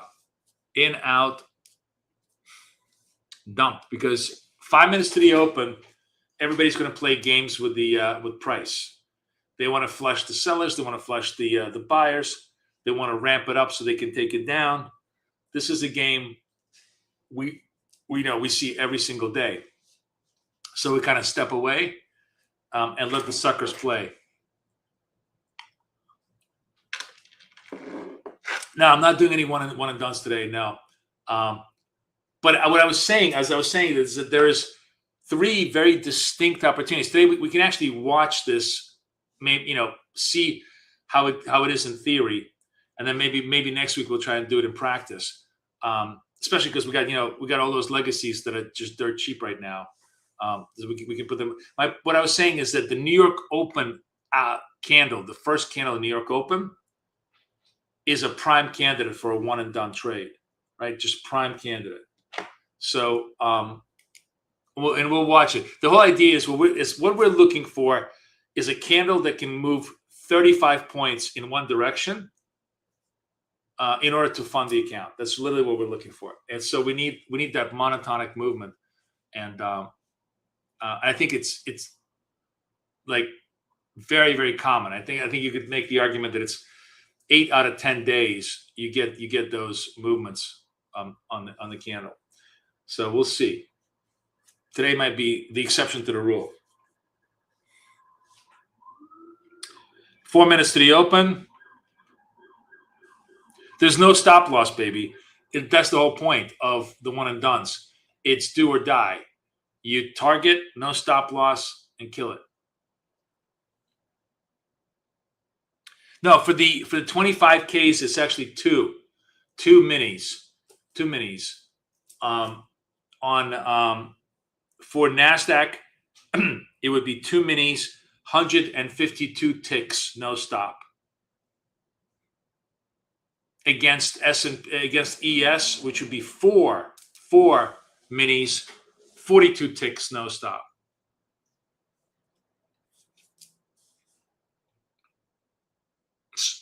Am I right?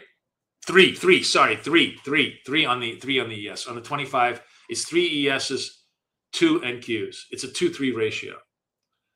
All right, we're like 2 minutes from the open. We're still doing just nothing, man. ATR is 12. Usually we're around 16, 18 by this point. Vol is taking a vacation.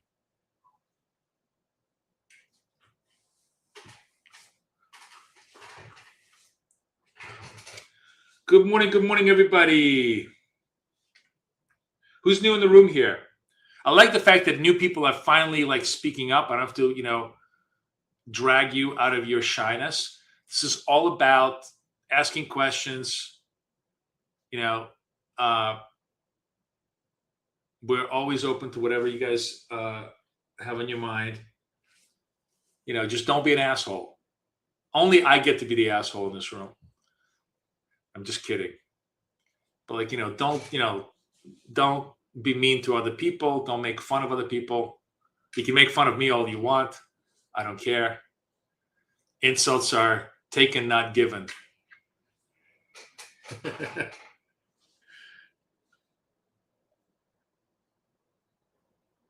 Yeah, you said last year you're taking August off, but here we are. Yeah, of course, we're degenerate traders. A vacation for us is this. I see, it's interesting. I see a lot of people, because I've been in my apartment building forever, so I know everybody in the apartment building. I see some people are retired now, and I would blow my brains out because they just, they're sitting around in the lobby, reading New York Times, walking around, and you could just see they have zero fucking purpose in life. And I'm like, man, I would just never want to do that. But they're perfectly happy, So yeah, no, my point is, vacations is for pussies.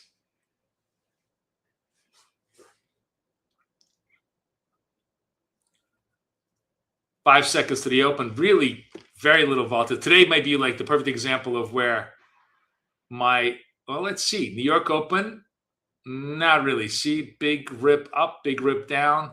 So here's what I was going to say to you guys. It's not necessarily the New York Open trade. It's the second candle that I'm interested in. So let's imagine we're going to let this candle play itself out because it's obviously going to be up and down, right? It's going to be just total rip up and down. Now it's actually a pretty decent, it's a 50-point candle. Interesting. It's a 50-point candle. I'm just kind of trying to gauge to see what would happen to us if we just waited for this. So it's a 50-point candle with an upward bias. So we're going to try and take the bias here and see, can it extend? So it's really now it's popping. Okay, so now it actually really like the trade is sort of like almost intra candle. But okay, let's imagine we're long here. We're long here at whatever the fuck it is. This is.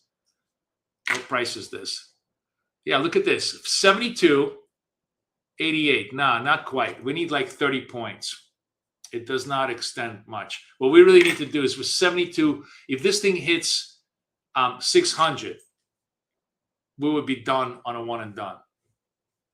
Can it extend, that much more? Not so easy, right? Not so easy. Definitely not on this trade here. So this wouldn't have gotten done. This would have just stopped us out. So it's a very choppy market, choppy trade.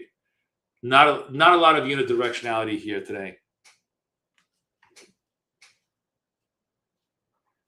David Green is a great guy. He's hilarious.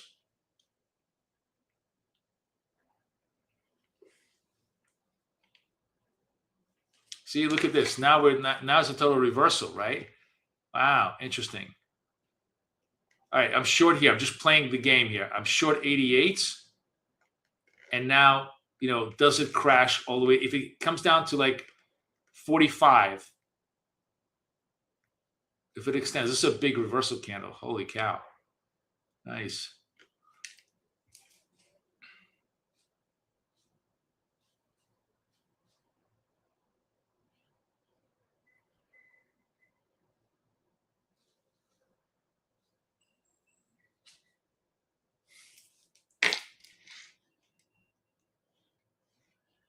There's a lot of selling. We totally reversed this move.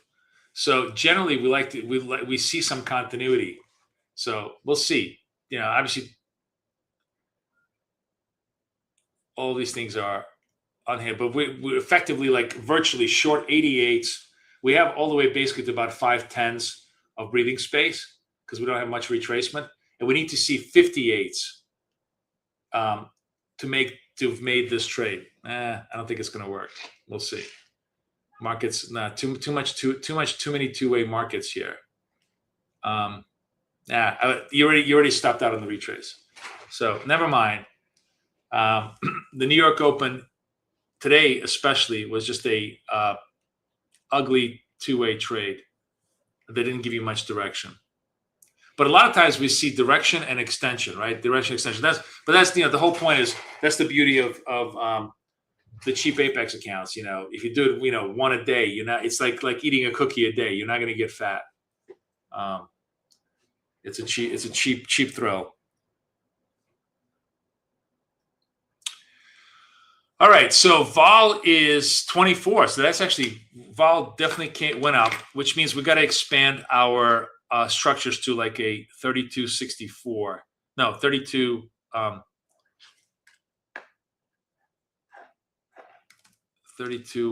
128. 128 structure. 8-point targets now. 8-point targets. A little bit smaller size. So I'm going to do 8-point targets. We have a sell signal here. So 33 seconds left. Which account am I in? I'm in the 50. Okay, I'm gonna stay in the 50. So I'm waiting for this thing to trade. By the way, notice after 2 or 3 candles, this actually would have funded us. It's always the irony of the whole thing, right? And let's see if I'm going to sell this. Let's see so I'm short here. Here's my trade. Oh, it's hard to see. Where am I? There I am. Let's see there we go. Boom, how fast that was. That got done nicely. All right, nice. Nice. That puts me at 6. Look how much better I'm trading. So it's a perfect, those of you guys who are with me in London, right? What do? We did like 18 or 19 trades, right? Fucking nearly 20 trades in London. And I had like a 71% hit rate, right? Just complete mess. Because we're trading both sides and I wasn't locking in. I was missing trades. So and this is my point. Look at the ratio now. we've only done it, and there was, still one fuck up trade here today, but it's basically 8 trades, like a third of the trades that I did in London. And look at the accuracy hit here, because I'm just zoning in on the moves. It's proper sizing, proper entry, proper structures, proper timing, right? It's literally all about technique. It's, almost got nothing to do with strategy. It's literally, and that's why, by the way, it's great to have lots of accounts, lots of cheap accounts, because you get to practice that. You get to practice your tennis strokes. You got to hit 1,000 tennis strokes, to get that forehand under control. And it's the same thing here. Scalping is very much like athleticism. You got to zone in, time in, size in, all those things to make it happen. That makes sense to everybody?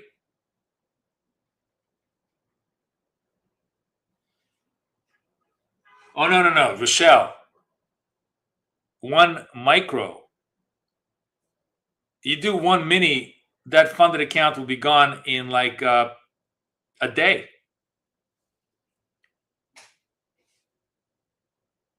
Oh, that's awesome. Hey, astrologer, do you ever use the trade analyzer? Do you ever use this to kind of run your own analytics? What I'm curious about from all of you guys is anybody who does use a trade analyzer. I'd love to know your feedback on it and what you would like to see, and anything else, because this is a very feature-rich product, but there's a million things I probably hadn't thought about that you guys might find valuable, and I'm happy to I'm happy to discuss. But I think it's really, really good. Like for me, it's very easy. It's for me to look at this, see my strengths, my weaknesses, and then of course ignore everything that it tells me. Like in good human nature form, all the advice it gives me, I just completely ignore. No, I don't ignore, but it takes me, probably 3 or 4 bad reports for me to kind of go, oh, maybe I should really be paying attention to this one thing. But this has been a very, very good, like I was saying, that since we started going to that structure, my accuracy has dropped. My profits have gone up because look at my risk reward. It's so much better now. And the key thing is the profit factor is 2, which is massive. And recovery factor is almost 5. All of those are the most robust indicators of how well you're going to do, in terms of actually absorbing market price action. Everything else is just bullshit cosmetics. But these things this tells you how big your drawdown is versus your run up. So like how many times, like how fast can you recover your drawdown? So my drawdown is 1/5. Like I think it shows up over here. What the hell is it? Where's my? Oh, sorry. Let me come back down. Where's my P&L? Yeah, look at this. I'm 984. You can't see this because I have to go to my magnifying glass. 984 on the P&L, right? Peak is 984. By the way, this is a perfect example, guys. This is a perfect example of why scalping is the tool for intraday drawdown. Because remember, intraday drawdown exploits the whole idea that you never sell at the peak, you never sell at the bottom. We, by the very nature of what we do, are always selling at the top, buying at the bottom of our own personal equity curve. So my peak is literally off of my profit. I'm literally not off my peak, right? And yet my drawdown is only 164. So it's basically less than, it's 18.7% of my peak. That's the recovery factor. That's very good. Just kind of letting you know. By the way, this is totally free. I don't know how many times I have to tell you this, but it's also in Discord. So when we come into Discord, you you export all your data from wealth charts. Yeah, but what I'm saying is this whole thing is just there to help you analyze your data, because it will analyze the wealth. You know that if you just simply click the wealth charts pill right over here and drop all your wealth charts data in here, it will analyze it for you instantly, right? That's my whole point. Is it will analyze TradeAvate, it will analyze MetaTrader, it will analyze all of those things. And as I said, it's totally free. So knock yourselves out. This is I think a really, really valuable tool. This is an $800 a year tool that Trade Zealot does that I've made completely free for you guys. So go crazy with it. We have another signal. We have a pop. Now I got to change accounts though. Hang on. 82. Yeah, 82. All right. Buy. I'm in the 82 account. I'm going to switch to the 82 account to show you guys. Am I in? I'm not in. Wait, what happened? Oh, I didn't. Wait, what happened? Did it get done? Huh. What happened? Why is this flat? This is so weird. It says, look at this. He sees buy at market and it's not floating. I don't know what happened here. Wow. That was like a software. Did you guys see that? I bought at market and it didn't execute me. That is really bizarre. Anyways, that trade would have been done. It was a really, really clean trade. I don't know what the fuck happened here. Wow, that was weird. Huh. You saw that? How that was just floating? Same for you, Mickey? Like we hit buys and it, wow. Everybody, nobody's, so this must have been some kind of glitch on wealth charts. All right, well, we all live with software glitches. But anyways, that would have been a good trade. That would have been another target hit and good trade. I'm not counting it because it didn't get done. But if I did count it, it would put us up to 90%. Think of the difference: 90% versus 71%, because you're locked the fuck in. I still love my idea, and I was saying earlier today that I want to run two trackers.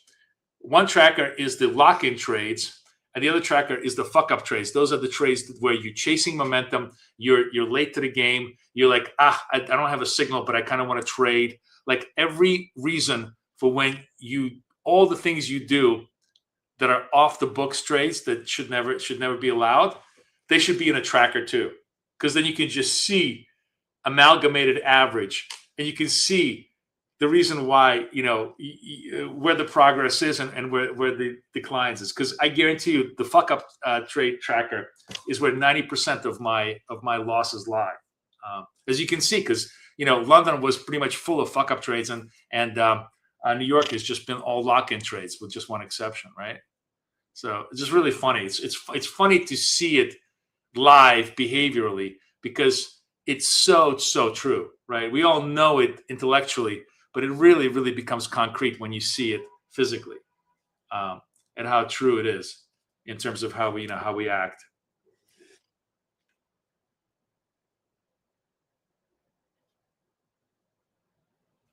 Really? So, astrologer, I'm gonna work with you. I'm gonna do my thing. So let me show you what I'm gonna do. I'm going to go to, this is where you're actually watching my wealth charts, right? So I want to go, let's go, what's today? Today is the 27th. So let's just do 26 to 27, right? All accounts like this. And I'm going to export to CSV. That's all, because you can see my chart. I'm going to walk everybody through how to do this. So this is orders. This is just my wealth charts. It comes in as one single file. Now we're going to go to Trade Analyzer, right? I'm going to go to Trade Analyzer, right? I'm going to choose wealth charts as my thing. I'm going to drop. You do see it. I'm going to drop this right in here, right? As my orders. You see it has the wealth charts logo. I'm going to analyze my files, and it's right there and there. There's my thing. So if you do this,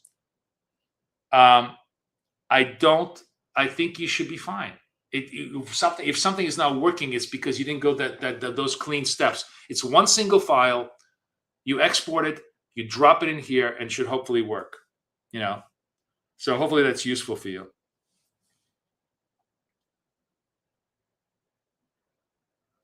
Oh yeah, you never DJ, you're making the classic rookie error. Okay, I don't know how many times I have to say this to people. You never ever trade scalp through TradingView. I am, if you notice, I am always trading through TradeOvate or through wealth charts, and it's just displaying I'm never executing my trades on TradingView, because TradingView has, by its very nature, a built-in. It's got to call onto TradeOvate, make that call. TradeOvate has got to respond back. Then it's got to make the trade. Then it's got to respond back to TradingView. That is like 4 different. It's a lifetime in the scalp business. So no, TradingView is for pretty pictures. To do actual work, you want to use wealth charts or TradeOvate.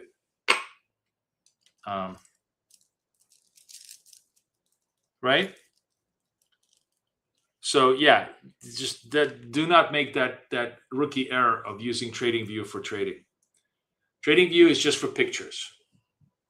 It makes beautiful pictures, and that's why we use it. Guys, I got to run. I just realized I just got to do something for Kay that I totally forgot. So we had a very good New York session. Look, I locked in. Remember I said, let's lock in. Let's see if we can do this. Not bad for government work. 86%. We hit, I put out the my thumb today. Can we hit 80%? Well, in New York, we certainly did, right? Oh, Tammy. Shit. You're right. You're right. I'm sorry, guys. We got freebie to give away. All right. Sorry. Let me see. Okay, here we go. Okay. I totally forgot that we there's a million things I'm doing here, Tammy. Thank you for keeping me on track. All right, we're gonna do the wheel. We're gonna do the wheel for our friends at Apex. Let's see. I didn't even hump this, so you have a very small pool of people here. So let's do the wheel. Let's see who's gonna win the Apex accounts today. And it is Fuzzy Logic. Fuzzy Logic, I remember him. Fuzzy Logic, you there? You got to acknowledge me in chat. I'm going to give you 60 seconds to say hi.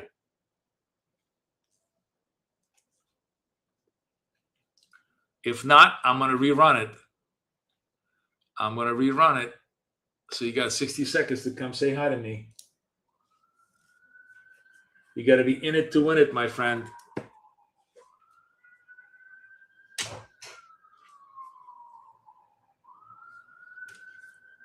And if he doesn't respond in like 30 seconds, we're going to do a car race. We're just going to change it up to do a car race next.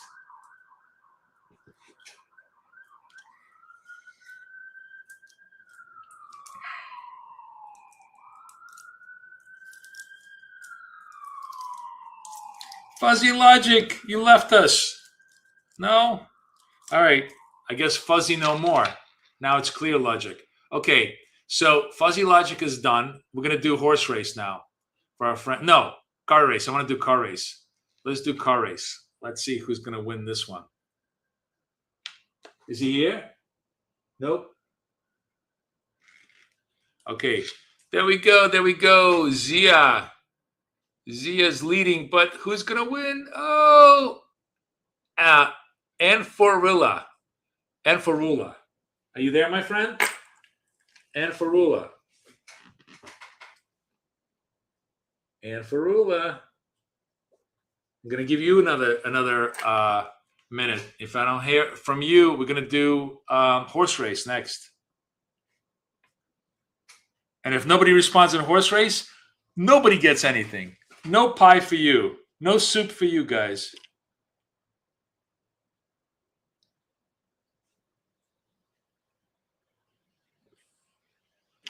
And Farilla, talk to me, baby. No. All right, we're going to give it another 30 seconds.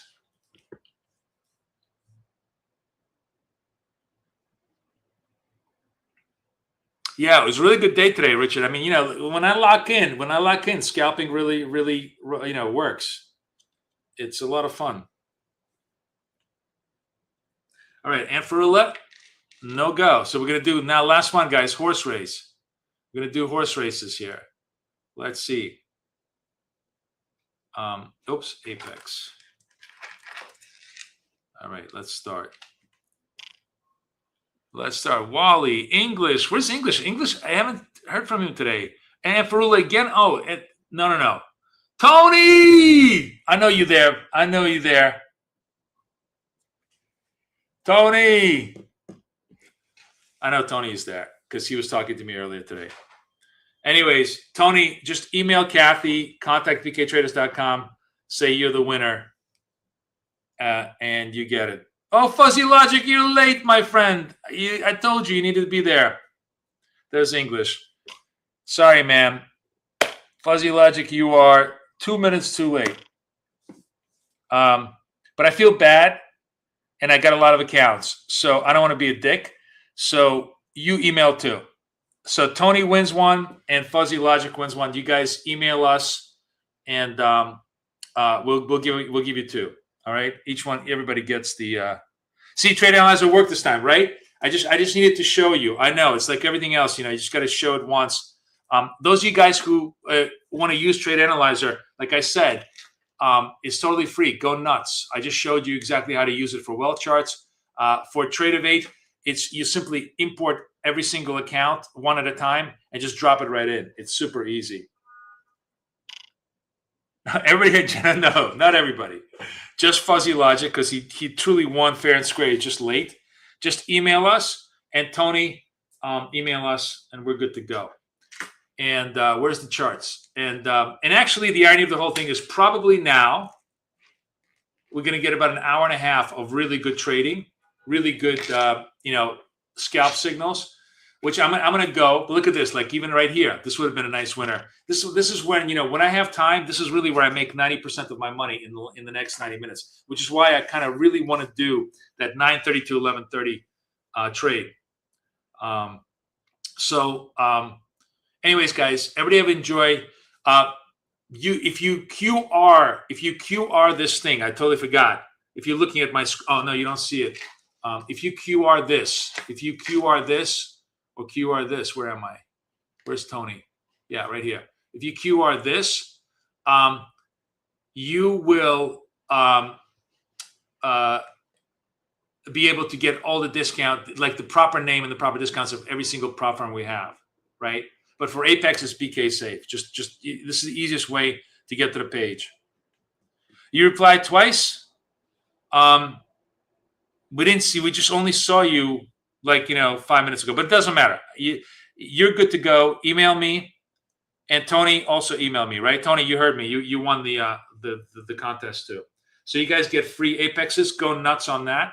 Either get the super big one and just go crazy, or get the 25s and try to see if you get one and done on those trades. And I will see everybody tomorrow morning. All right. Thank you, Cheryl. Thank you, Cheryl, as always. Thank you, guys. Everybody have a wonderful day, and I'll see you guys tomorrow. Have a great day. Take care, guys. Bye-bye.